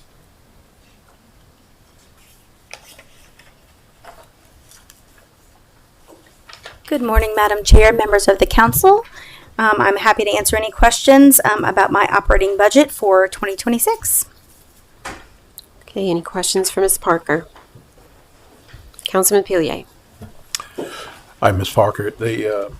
Back to the old contractual services and professional services. That's like software stuff that we use for the payroll and other systems.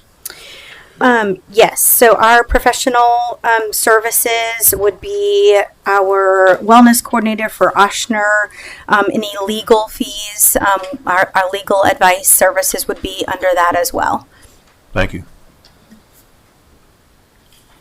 Any other questions for Ms. Parker? Okay, thank you. Thank you. General Fund account number 001-400-545, pages 101 through 103, legal services. Mr. Koryub. Good morning. I'm here to answer any questions regarding the 2026 proposed budget for the legal department. Right, any questions for Mr. Ube? Councilman Pilier. Thank you, Madam Chair. Mr. Ube, same question. Professional services and contracted. What does that consist of in your world? Couple of things. One, certain professional services like DocuSign, we do have a budget where we fund, legal department funds through the budget, the DocuSign for all of our contract maintenance. On occasion, sometimes too, we do have to have outside counsel come in and enroll if there's a potential conflict that could arise with either myself or Mr. Raymond representing St. Charles Parish. We haven't had one recently as far as I can recall. And on occasion, sometimes we also have to outsource other attorneys in certain specialized areas that may be necessary for the parish. Thank you. Any other questions? Councilwoman O'Daniels. Thank you, Madam Chair. I guess to segue with that, what is the non-payroll related salaries? I would assume the non-payroll related salaries is for Mr. Raymond. Mr. Raymond is under a contract through his employment with the DA's office. He's not a direct employee of St. Charles Parish, the government side.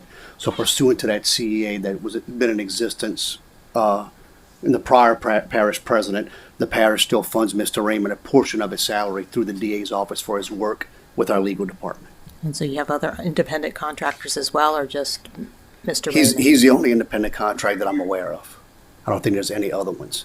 On occasion, like I said, when we do hire other outside counsel for certain specialized areas, a lot of times even that will come through the budget of the department that that case may pertain to. So if it's a public works case, it may come from their budget, not the legal department's budget. Okay, thank you.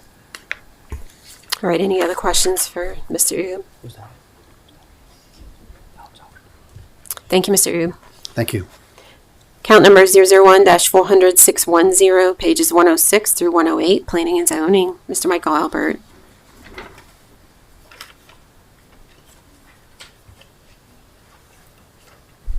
Good morning, Council, Parish President.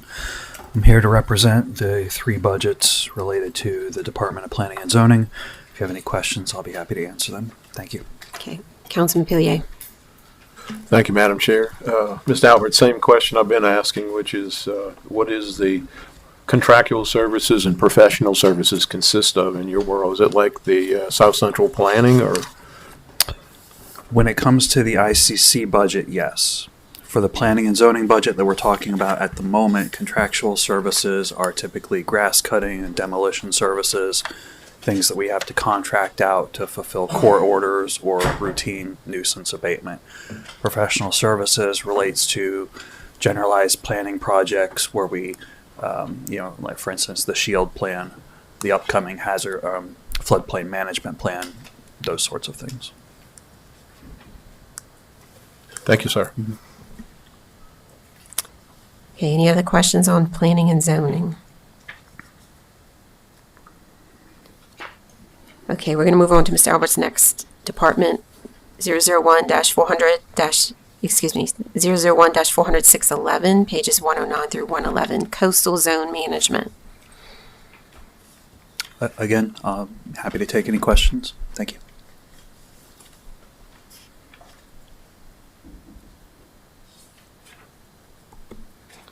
All right, seeing none, we'll move on to your last one, which is 001-400-612, page 112, ICC Building Codes. Yes, this is primarily the method by which we filter the South Central Planning Services, so building code related things. I'll note that the cost of compliance program has not increased in the past 2 years. Thank you. Any questions on ICC building codes? Okay, seeing none, thank you, Mr. Albert. Thank you all. General Fund account number 001-400-625, pages 115 through 116, Information Technology, Mr. Anthony Aya. Oh, we have Mr. Eric Dufresne, Stubborn. Good morning. I'm covering for Anthony. He's on a conference. Okay.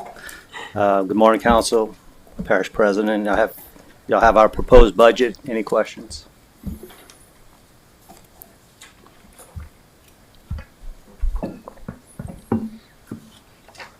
All right, any questions on Information Technology? Thank you, Mr. Dufresne. Thank y'all. Count number 001-400-626, pages 117 through 119, GIS, Mr. Luis Martinez. Good morning, members of the council, Parish President Jewell. Before we use my proposed 2026 budget, if you have any questions, I'd be happy to answer them for you. It remained relatively flat. I did move some money around some different categories to get some work that I needed done, but other than that, it's pretty much the same. Councilman Fisher. Louis, you're full, right? You have all your employees you budgeted for? Yes, sir. Okay, thank you. We did increase the professional services because we want to fly LiDAR this winter. Kind of get a baseline of the levee projects that are going on, and we've had some chance of some land to restore after Ida, so kind of look at some changes that occurred to hopefully go after, look at how the land changes can affect some of the restoration projects that are on task in the future. So I want to kind of get a good idea of what's going on. So. All right, any questions? Any other questions for Mr. Martinez? Thank you, Louis. Thank you. Account number 001-400-640, pages 123 through 125, General Government Buildings, Mr. Robert Messerly.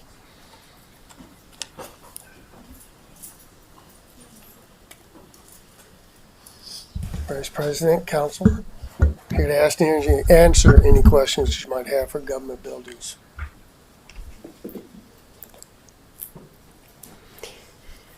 All right, any questions for Mr. Messerly? I don't see any. Thank you. Thank you. Account number 001-400-675, pages 128 through 130, Risk Management, Ms. Rochelle Champagne. Good morning, council members and parish president. I appreciate your time and attention to review my proposed 2026 departmental budget, and of course, I am here to answer any questions you may have. Councilman Pillier. Champagne, thank you for your participation here. Again, the professional services being $160,000. Can you kind of give us an idea as to what that might be? Absolutely. This year, I actually raised it significantly. Risk management, utilizes this line item in my budget. It covers some potential accident investigation services that I do bring in a professional. It covers surveillance on some of my litigation lawsuits. This upcoming year in 2026, we're going to have a lot of building appraisals performed too, and that is something that I actually source out. Annually, we actually have a provider for safety consultant and training that I bring in, and that is done by contract, and that's where this line item actually pays for that service. Thank you very much. Okay. All right, any other questions for Ms. Champagne? Thank you, Rochelle. Okay, thank y'all so much. Account number 001-400-680, page 131, Grants Administration, Ms. Carla Chasson. Good morning. You have before you the budget for the grants office. If you have any questions, just let me know.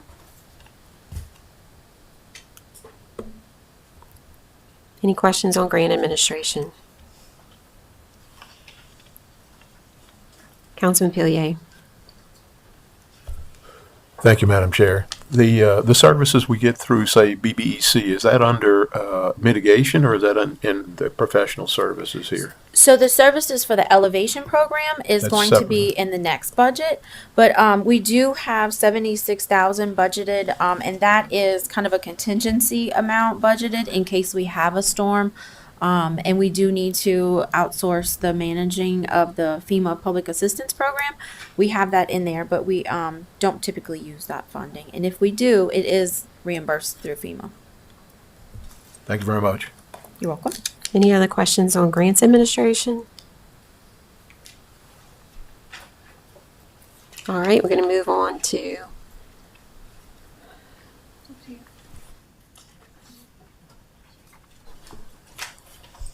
okay, just to give everybody a little advance notice, we're going to take a lunch break after Ms. Chasson. Sorry, Jason. If you have, if you have a need to go somewhere, let me know and we'll fit you in. Okay, Ms. Chasson, we're going to now look at Count 001-400-685, page 132, Elevation Grant Program. Yes, this is the budget where we account for all of our residential elevation projects, and what you see in 2026 is for about 35 houses. All right, thank you, Ms. Chasson. Any questions on the Elevation Grant Program?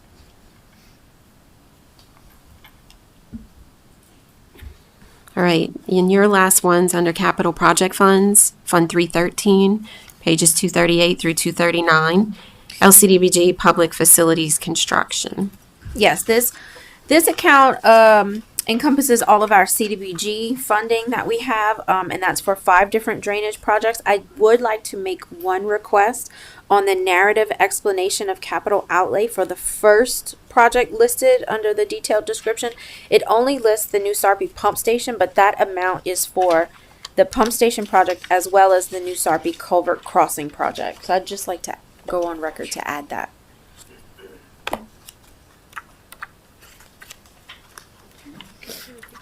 Could you repeat it, please? Yes, ma'am. So on the narrative explanation of capital outlay, under the detailed description column, there's the CDBG RCIP New Sarpy Pump Station.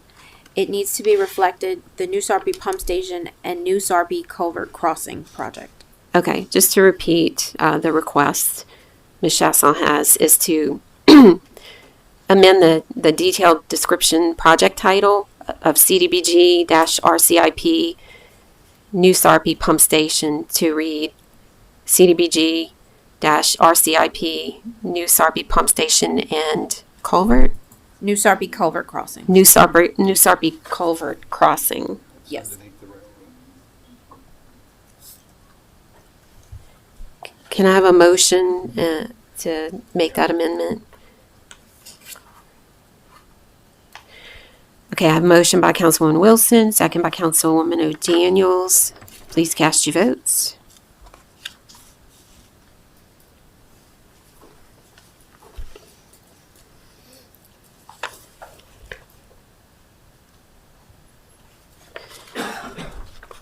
That passes unanimously. All right. Thank you. Do we have any questions? Okay, Councilman Pillier. Yes, sir. Thank you, Madam Chair. Carla, the one item, LWI Mine Area Consolidated Drainage Improvements is $4,314,616, which is $2 million shy of what was carried last year, which I know is the amount that's in the grant. Can we explain what's happening? So the total grant is about 6.3 million, and we are going to expend some of that in 2025. So we have to put the difference. I believe we would. Yeah. Well, I know it's how it works. But I haven't seen anything happening yet, you know? Well, I think they're ordering materials right now. You have to estimate that you're going to spend some money based off of the contract timeline and everything. Okay. If it doesn't happen, Grant works all that out with the rollover. Yes, that's what I was going to add. If so we budgeted about $2 million for the rest of this year, and then if we don't, then it'll roll over. Get reimbursement. We'll go ahead and capture that. So the figure is still 6.3. That's. Oh yes. Thank you very much. You're welcome. All right, any other questions for Ms. Chasson? Thank you, Ms. Chasson. Thank you. I was informed that Mr. Beard does have to get somewhere, so we're going to take his 2 departments. Appreciate that, Council. Yes, I've got to get to I'm not quite done. Yeah. Okay. Your first one we're going to take is General Fund 001-465230, pages 167 through 168, Economic Development. Go ahead. All right. Sorry, I've got to get to a prospect meeting, so got to run in after this. I present the budget and welcome any questions. Okay. All right. Any questions for Mr. Beard on Economic Development?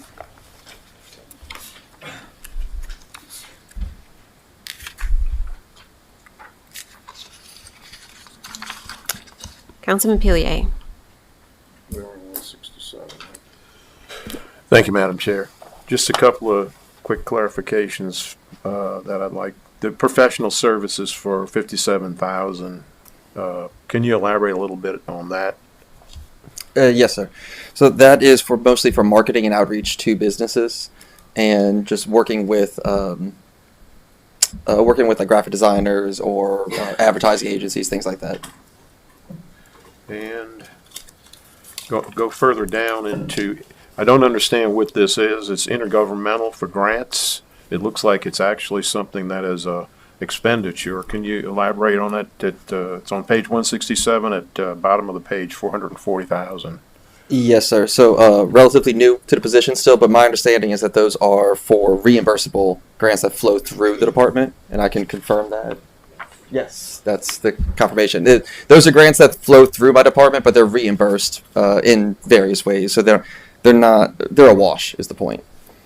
You got one example of what that is?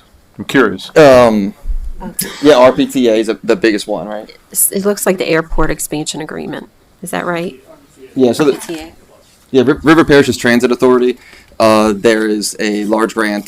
Forget the numbers. Is it 250?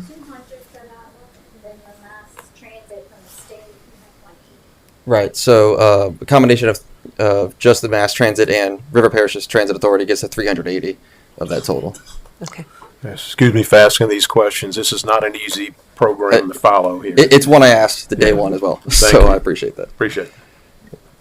All right. Any other questions on economic development?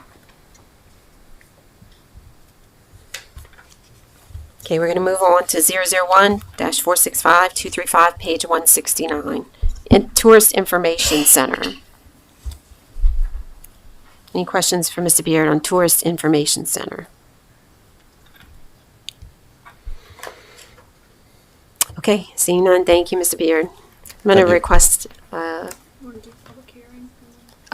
do a public hearing. File number 2025-0161 is now open for public hearing. If there's anyone who would like to come up and speak regarding any of the items discussed thus far, please do so now. Please state your name and address for the record, and you'll have 3 minutes to speak. Seeing none, public hearing is closed. Any council discussion on what we've covered thus far? All right, seeing none, I'm going to ask for a motion and a second to recess for, what do you say, an hour? Okay, for an hour. So we'll return around 12:06.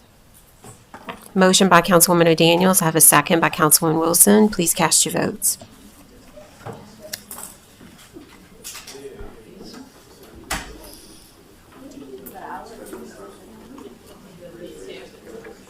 Okay. So we'll come back here. Yeah. This is, all right, and that passed, did it come up? It's gone. We don't know. We're going to have to do a voice vote on that. We're having a little bit of technical difficulties here. Councilwoman DeBruyer, a voice vote? You got it? Yes. Okay. We need to reflect this. That's okay. Councilman Fisher? Yes. Councilman Pilier? Yes. I vote yay. Councilwoman Wilson? Councilwoman O'Daniels? Yes. Okay, and let the record reflect that Councilman Mobley also voted yay, passed unanimously. So we are on recess until about 12:06. Thank you.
Okay, I'm going to need a motion and a second to return to the agenda. We have a motion by Councilwoman Wilson, a second by Councilwoman O'Daniels. Please cast your votes. It's working again.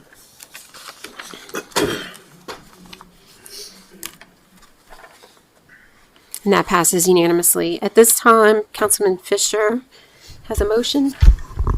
Yes, ma'am. Thank you, Madam Chairman.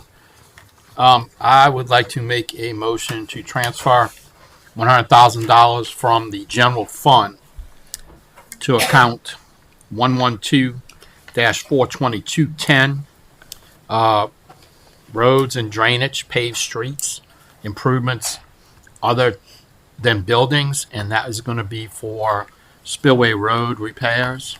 We're going to need it after, with the closure of CC Road. The traffic has definitely increased on the Spillway Road, so I'd like to give Public Works some money to be able to get the road back in shape after the once pump stations are done. Okay, Councilman Fisher has a motion on the floor to transfer $100,000 from the general fund balance to account number 112-420-210, roads and drainage, paved streets, improvements other than buildings, which is 4630.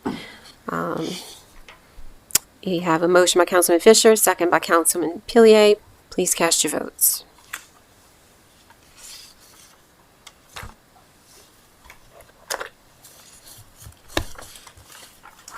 And that passes unanimously. All right, we're going to get back to the general fund and start with account number 001-410-710, page 135, emergency preparedness. Mr. Toste. Good afternoon, Madam Chair, Parish Council. Before you have all three budgets for the Department of Homeland Security and Emergency Preparedness, we're going to answer any questions that you may have. All right, any questions on emergency preparedness? Councilman Fisher.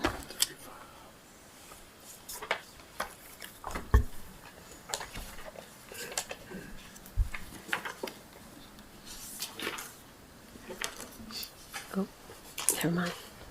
Sorry, I had you up from your previous motion. No, it was still I up. need to speak again. Okay. Jason, the grant for the drones came through. We're going to have to, does that grant cover training? Or do we going to have Training is part of the purchase price. Part of purchase price? Thank you. All right, any other questions on emergency preparedness? Okay, we'll move on to account 001-410-711, pages 136 through 138, emergency preparedness subsidiary.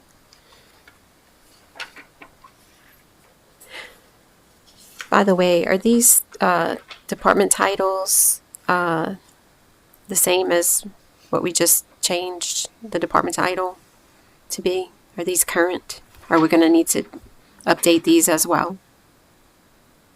I'm trying to remember. When you came before us earlier this year.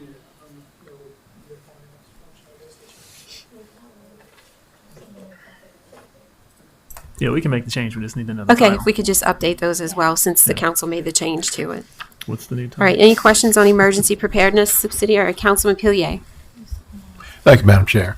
Mr. Tasse, my favorite question, professional services and contractual services, you got like $500,000 plus another 42,000. What does that consist of? Yeah, our contractual services consist of really most of the things you see around when you walk in. You'll see our weather services that we subscribe to. Those things, our mass notification system is another on there. Also redundant systems, having the Cox Communication as a backup to AT&T, and then also having Starlink satellites as an ultimate backup. So our list is pretty extensive. You look at the subscription, the cost of the drone detection system is in there. So it's a long list. I'll be happy to forward you a copy if you want to. Thank you very much. All right, any other questions on Emergency Preparedness Subsidiary. Okay, we're going to move on. Count number 001-410712 on page 139, EOC 24 hours coverage. Mr. Toste. Any questions for him? Councilman Pilier? Thank you, Madam Chair. I noticed on, I guess it's 139, Entergy actually is a funding source for Waterford 3. Can you kind of tell us what that's about? Yeah, so actually when our department was founded, when Waterford first moved into the parish, there was a stipend that was set up that would receive funds from the nuclear plant to operate the Emergency Operations Center. At the time, it covered the salaries of the 4 operators that were there 24 hours. The number hasn't changed since the early 80s when it started, but we still continue to receive that stipend from Waterford. Thank you very much. Any other questions for Mr. Toste? All right, thank you. All right, account number 001-430180, pages 144 through 146, Animal Control, Dr. Troxler.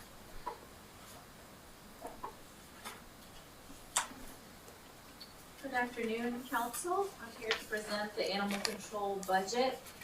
Most of it is the same in terms of we're not adding any staffing or anything of that nature, but we do have a couple of additions that are for building improvements. We have $100,000 for roll-up doors that are on one entire side of the shelter for the canines, and those doors roll up and aerate the facility, but the shelter is about 13 years old. So they're starting to rust and they're not rolling as they should. So what Bob looked into for us is wind ratings of 150 mile per hour and stainless steel. That's the $100,000. We have acquisition of 1 new vehicle, and the current one is over 200,000 miles. And then we have monies to remove an interior wall in the shelter and blend 2 rooms together to make an area for more like conference room meeting area. All of our meetings are kind of in the front lobby of the shelter right now. And then if I may, one comment on the dog park that we asked Parks and Recreation on costs. Proper drainage is one of the things that is just a critical investment for a dog park operation, and that ensures that it can be used year round, and it helps to protect the infrastructure of the park and the longevity, and it is a big cost factor to put in proper drainage. Okay, any questions for Dr. Troxler? All right, thank you, Dr. Troxler. Thank you. Okay, now we're going to move on to Community Services. Ms. Diaz, she has several. We'll take them one at a time. The first one will be 001-430225 on page 147, Health and Safety Rehab. Ms. Diaz. Okay, and this is general fund dollars that help us to do minor home repairs. And we've kind of rolled into that with the help of the St. Charles Borromeo volunteers, the ramp funding that we get from United Way, because that has been cut significantly. So we're buying the materials. They're doing a lot of ramps and steps from this fund. Okay. Any questions on Health and Safety Rehab? All right, the next one will be 001-430226, page 148, Revitalization Fund Program. That's kind of a extra funding that comes from the profit from when people go through the mortgage program that we have in partnership with Jefferson Parish. And we use that money to supplement any minor home repairs like a handicap shower or things like that. It's a minor fund, a small amount. Right, any questions on the Revitalization Fund Program? All right, next we'll have 001-430227 on page 149, Housing Preservation Grant. That's a USDA grant that we have for this year. So we'll it's spread over the federal fiscal year, so the funding that's in the budget for this 26 is actually the remaining portion for that. All right, any questions on housing preservation grant? Councilman Pillier. I noticed that there's a negative figure here that associated with the general fund. So it looks like they've taken some money from the federal grant and fed it back into the general fund. Am I misreading that, Grant? For the housing preservation, or was it? Yeah. It's page 149. We have to have a match with that grant. So, of the $10,000 per project average on that, we have to cover a couple of thousand out of the general fund match. Right. I'll look into it because I'm. You see what I'm talking yeah, about? I see it. Yeah, I'm checking. It's almost like a kickback of money to the general fund. Yeah, that shouldn't be like that. I'll check that. Which would be a good thing, you know? Yeah. If somebody's kicking, Yeah, we take I'm not, it, but I I'm don't not think that's the getting case. it. Yeah. As long as it's all above board, you know? That's probably an input error. I'll check that when I get We'll, back to the we'll put a note on, we'll put a note for Thursday night's agenda to It must be the match portion. If it's mention general fund that dollars, Just that's gotta up be- front in the meeting. Thank you. Yeah. That's in Thursday's agenda. You know, like the inspector Yes. and the assessments that we If, have to do. if Grant, if y'all can address that, there's no need for Ms. Diaz to be here Thursday night. Correct. Yeah. Okay. All right. Any other questions on housing preservation grant? All right. Account number 001430230 on page 150, HUD/home rental assistance. Okay, which one are you on? I'm sorry. Page 150, HUD/home rental assistance. Oh, HUD Home. Oh, rental assistance. Okay. HUD Home program had available last year a rental assistance component. And so since we were part of the consortium, I was able to access $350,000. Oh, you can have 7 years to spend it. We're not having any problem spending it for direct rental assistance, and we're doing up to $1,000 per home. And right now, it has been a very valuable resource for us. But it's 100% HUD funded. All right. Any questions on HUD/home rental assistance? All right, moving on, we're going to go to account number 001-430231, pages 151 through 152, Community Services. And this is our general department budget. Included in that are some components for emergency assistance. That gives us an allocation of emergency assistance for utilities, for rent, and our shelter, which if someone gets evicted, we can put them in a hotel. That's the shelter. And we also purchase some food out of that budget for Thanksgiving and the food bank, in addition to our general expenses. All right, any questions on Community Services? Okay, we're going to move on to account number 001-430232, page 153, Energy Assistance. This is again federal funding, low-income home energy program. We no longer pass through all the $350,000 that we disperse. However, we have to have an administrative drawdown, so this is the way to capture that. All right, any questions on Energy Assistance? Okay, moving on, account number 001-430233, page 154, Summer Feeding. Summer feeding is our 6-week program. We have 3 sources of funding for that. The State Department is one part of it. Some income that we get from the meals that we serve, and then the rest is from general fund. Just like to point out that the Parish General Fund pays for the lion's share of summer feeding in this parish. Yeah.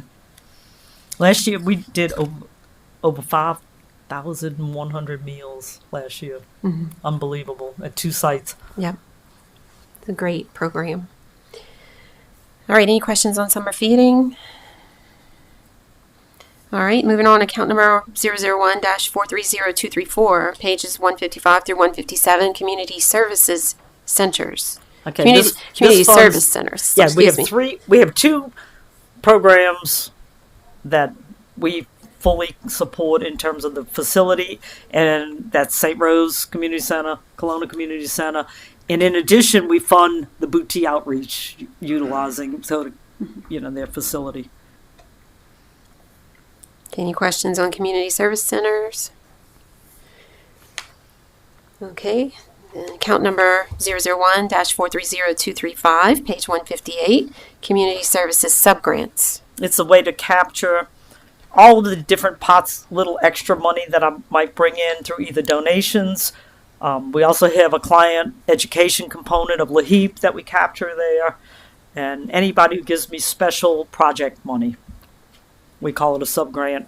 We track it directly like that. Okay. Any questions on community services subgrants? All right, moving on. Account number 001-430246, page 159, LAHEAP Administration. That's the other portion of the LAHEAP. There's two parts of LAHEAP administration. One is to cover the caseworkers. This is covering the administrative component, supervisors. Any questions on LAHEAP administration? All right. Account number 001-430247, page 160, CSBG administration. Again, it's a similar model. The money that we receive from CSBG primarily underwrites the caseworkers under the administrative component. All right. Any questions for Ms. Diaz on CSBG administration?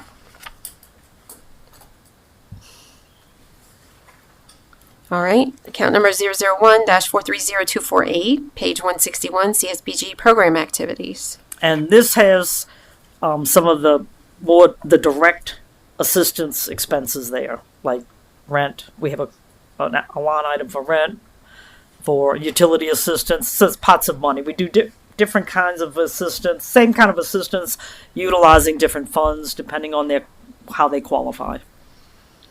Any questions on CSBG program activities? All right, seeing none, your last one, Ms. Diaz, account number 001-430250, page 162, home program. And this is the original home program, home repair component that we have an annual drawdown that we do based on our projects. Any questions on the home program? All right, thank you, Ms. Diaz. File number 2025-0161 is now open for public hearing. If there's anyone who would like to come up and speak regarding any of the items we've discussed thus far, please do so now. Please state your name and address for the record, and you have 3 minutes to speak.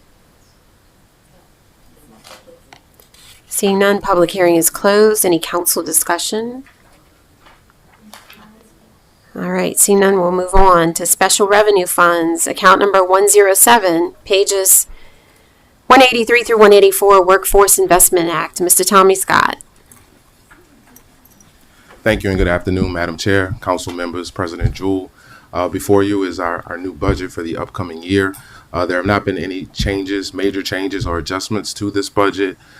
We did receive an influx from last year. Last year, our funding was cut by about $100,000.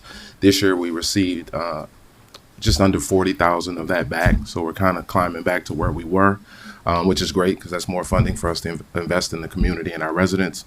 But other than that, there aren't many changes, and I'll be happy to answer any questions. All right, Councilman Pillier. Mrs. Scott, I noticed that my favorite question, professional services, is a substantial part of the overall budget. Can you describe what all that is? Yeah, absolutely. So professional services, that actually covers mainly our operational costs. So anything with building maintenance, leasing, contracts as far as it refers to copy machines, IT, technological needs, any consulting services or technical assistance, those are wrapped into our professional services. And in contrast, contractual services are our agreements with our training providers. So that's the line item where we actually fund training reimbursement, PPE, or any other supportive service that a resident may need to complete a required curriculum to receive a certification. Thank you. Absolutely. All right, any other questions for Mr. Scott? Thank you, Tommy. Thank you. All right. And last but not least for today, we'll move on to the general fund and Mr. Dewsome. We'll start with account number 001-400-130 on page 81, ordinance and proceedings. Mr. Dewsome. And this is the what we pay to the Herald Guide for all of our advertising of ordinance and proceedings. All right. Any questions? All right. Account number 001-400-150, page 83, Police Jury Association. This is what we pay for our PJIA and also our RPC fees.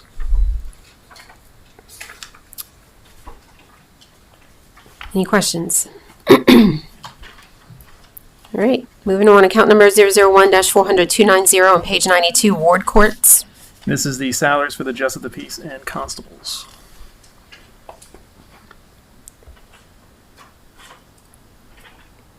Any questions? Okay. Account number 001-400-420, page 96, elections. This is the cost we pay for 2 elections, is what we have budgeted for next year. Any questions on elections? All right. Account number 001-400-510, page 97, finance. And this is my department. Our professional services, our investment advisory fees, as well as our bank charges.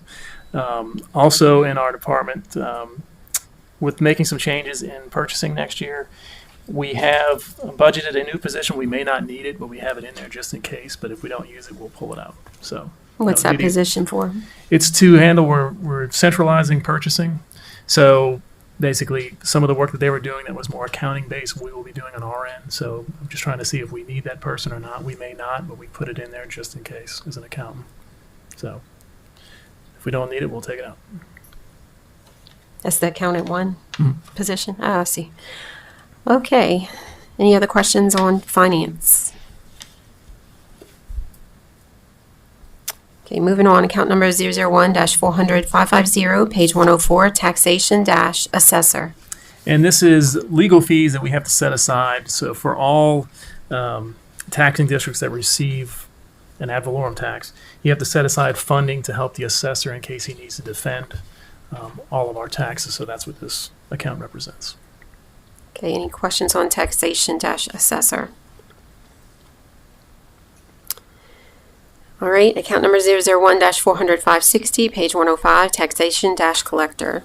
And this is the fees we pay for our tax collecting services to the school board and to the sheriff's office for sales tax and ad valorem.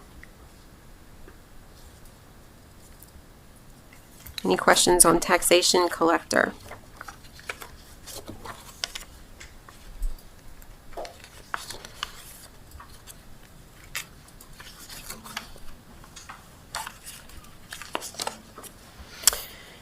All right. Account number 001-400-620, pages 113 through 114, data processing. And this is essentially an extension of the finance department. So this is primarily where you look at the contractual and professional services is where we pay Cygnus, which is our accounting software provider, and technical expertise is what we pay there. We also pay for the group that helps put together the budget for us and our audit, or used to be our audit. But primarily this budget book in the Gravity software to put all this together.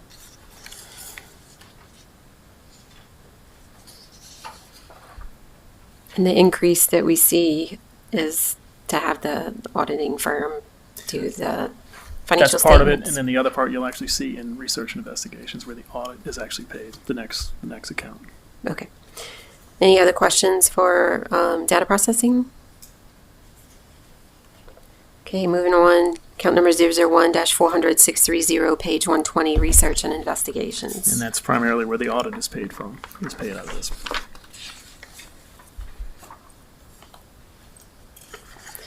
Any questions on research and investigations?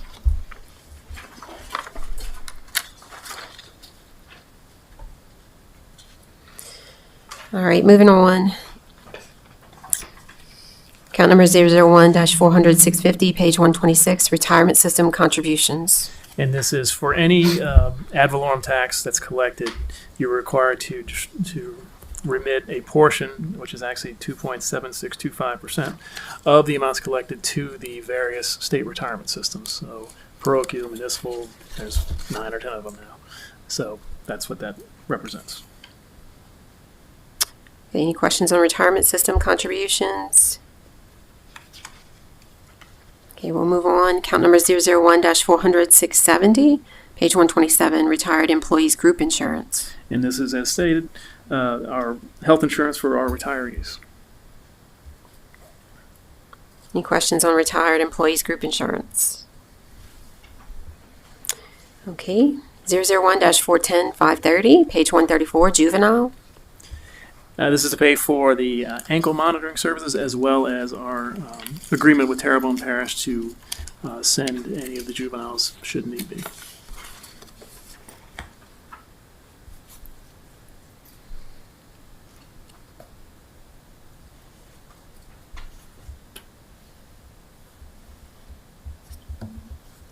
Councilman Pillier. Thank you, Madam Chair. I must have missed what you were saying, but we're on that juvenile. What is the contractual services again?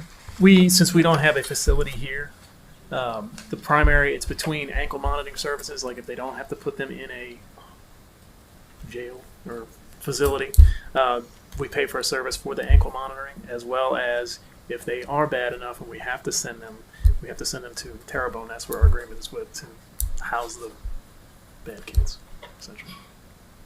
Thank you. Okay, I see that it's pretty much doubled the cost. Is that due to the ankle monitoring service or the detention? Yeah. Spike The in housing. youth crime? Mm-hmm. Oh, goodness. So, more bad kids. Yeah.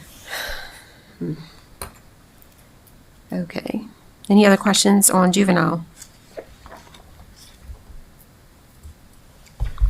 All right, account number 001-410-800, page 140, motor vehicle. And this is just the cost to run that office. We used to pay for an employee there. We do not anymore. So this is just kind of the office supplies and stuff like that to run the office across the street. Any questions on motor vehicle? All right, account number 001-465-260, page 170, Veterans Administration. And this is the portion that we pay for the veterans officer's salary. Any questions on Veterans Administration?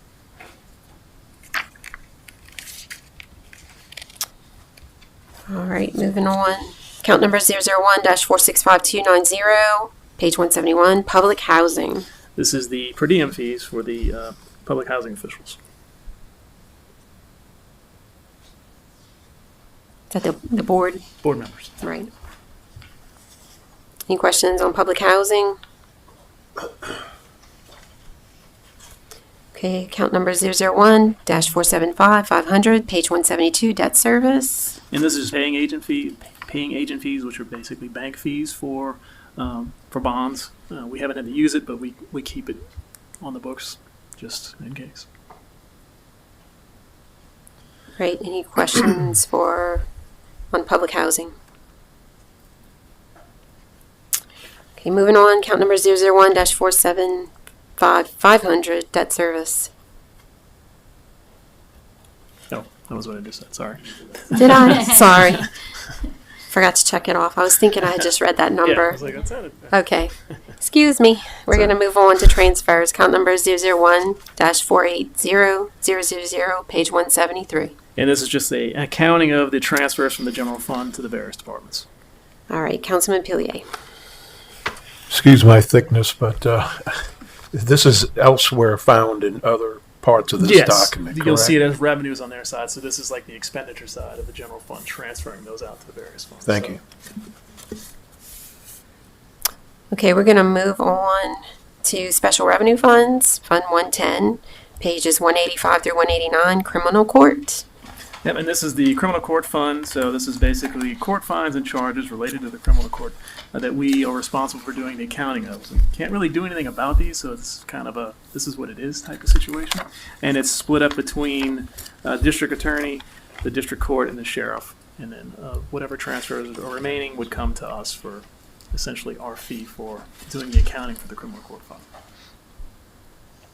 Any questions on criminal court fund? Okay, we're gonna do count number 110-400-205, page 186, district court. And it's all part of the same. So. Yeah. We're just gonna go through them one by one. Yeah. Any questions on district court?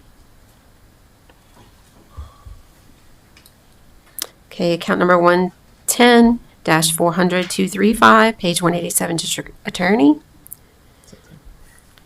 Any questions on district attorney? Okay, account number 110-410-100 on page 188, sheriff. Any questions on the sheriff? Councilman Pilier?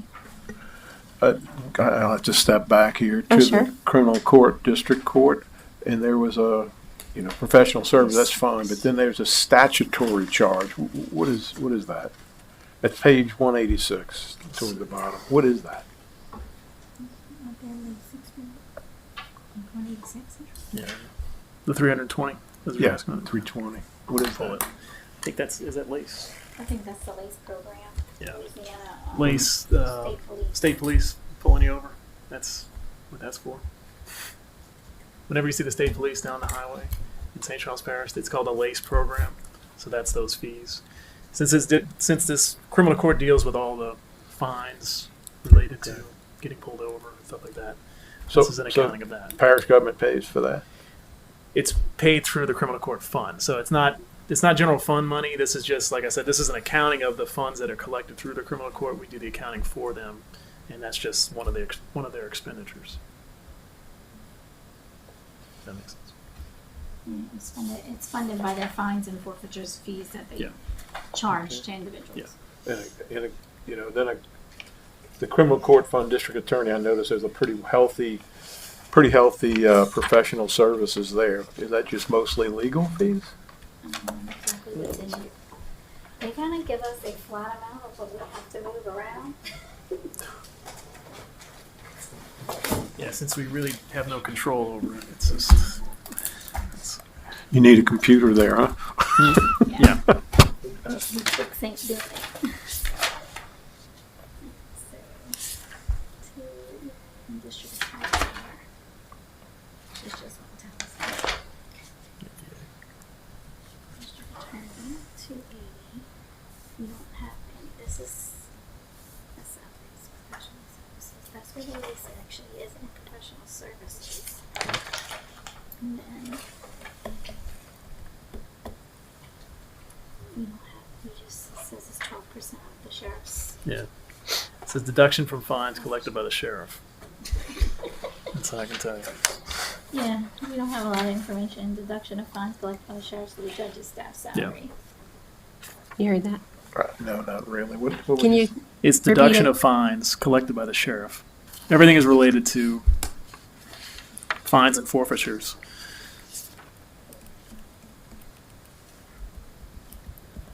I apologize for not being No, it's okay. up to Look, speed on this. and we don't deal with these too figures much. just keep popping up, and then you add them all up. You're in the millions and millions of dollars, and you kind of go, well, what is all this? Oh yeah, no, I completely understand. And the way my it works apologies. is that first page is like a consolidated, Yeah. and then it just breaks down by the Thank various you. ones. But yeah, we're kind of passengers on this fund. Yeah, but the revenues usually cover the Yeah, All right. expenses. Yeah. You caught up? Yeah. Cool. Okay. All right. Councilman Fisher had to depart for work. We're going to move on to account number 110-485000, page 189, transfers. It's still part of this. So if there are any left, we pay us for our services of putting all this together. They only leave us about $5,000 Yes, a it's- year it's to not be a able to lot, transfer but- back to the general fund. It's basically like an indirect We need to cost. assess them. Yeah. Just like we do our individual departments. Very nice. We are dealing with judges and For all of those, we do accounting services sheriff. for. Yes. Yeah. Right? All right. We're going to move on to account 120, page 216, governmental buildings, M&O.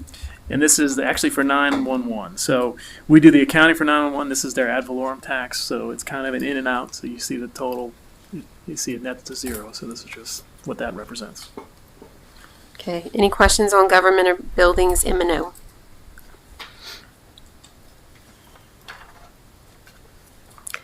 All right, moving on to capital projects funds. Fund 316, page 240, front foot assessment, capital projects. And there's not a lot of change here. This has been in existence for a very long time, and this is just front foot assessment funds that were assessed mostly from the 80s. Do we have that little breakdown? She didn't give it to No, us. we'll have to get it. We have a breakdown of where it goes, like for concrete, and, that was collected in specific areas. That can only be used in those specific Maybe areas. in the detail finder for 316.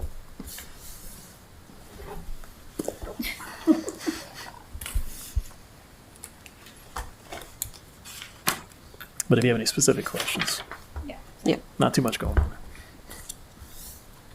Does anyone have any questions on front foot assessment? Trying to see if she has to. She didn't have her detail sheet in here either. Would there be any way you could list those if it's not a lot of them? Yeah. Like you list capital projects, or is it on the next page? She actually has a breakdown. She just it's did not.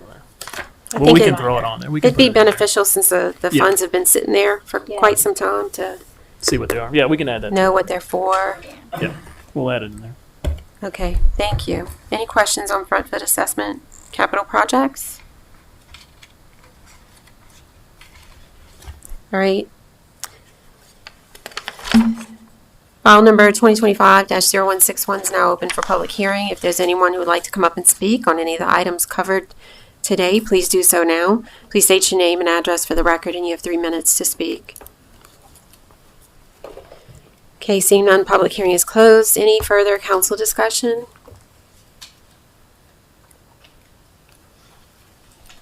Any additional amendments? Okay, announcement. Ordinance introduced for publication and public hearing on Thursday, October 30th, 2025 at 1 p.m. and Monday, November 3rd, 2025 at 6 p.m. here in the council chambers in the courthouse in Hornville. File number 2025-0161, an ordinance to approve and adopt the appropriation of funds for the St. Charles Parish Consolidated Operating and Capital Budget for fiscal year 2026. Adjournment. A motion and second are needed to adjourn. I have a motion by Councilwoman O'Daniels, second by Councilwoman Wilson. Please cast your votes.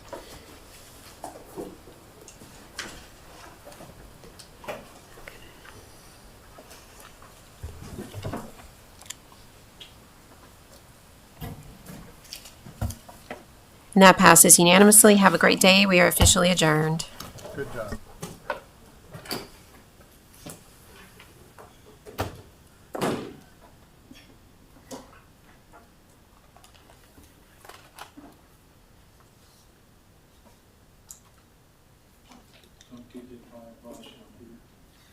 Don't play it on. Try not to.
411 on outdoor warning sirens. Know your parish. Our outdoor warning sirens are owned and maintained by the Waterford 3 nuclear facility and are tested at noon on the first Thursday of every month. Waterford 3 has allowed St. Charles Parish to use the sirens for other emergency situations, including tornado warnings, hurricane events, and any other event that poses an immediate and severe threat to the community. If the sirens sound, residents should stay calm, turn on your radio or television to a reliable news source, including SCP TV, and residents should not use the phone as lines are needed for official business. For more information about what to do in an emergency, go to stcharlesparish.gov, hover over departments, and click on Emergency Preparedness. To sign up for emergency alerts, text SCP Alerts to 888-777. And that's the 411 on outdoor warning sirens.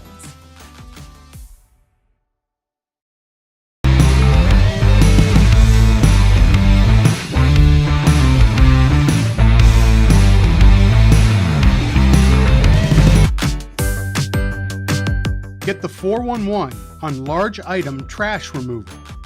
Know your parish. Aside from the parish's regularly scheduled trash bin pickup, residents can also request that large items be removed from the front of their property.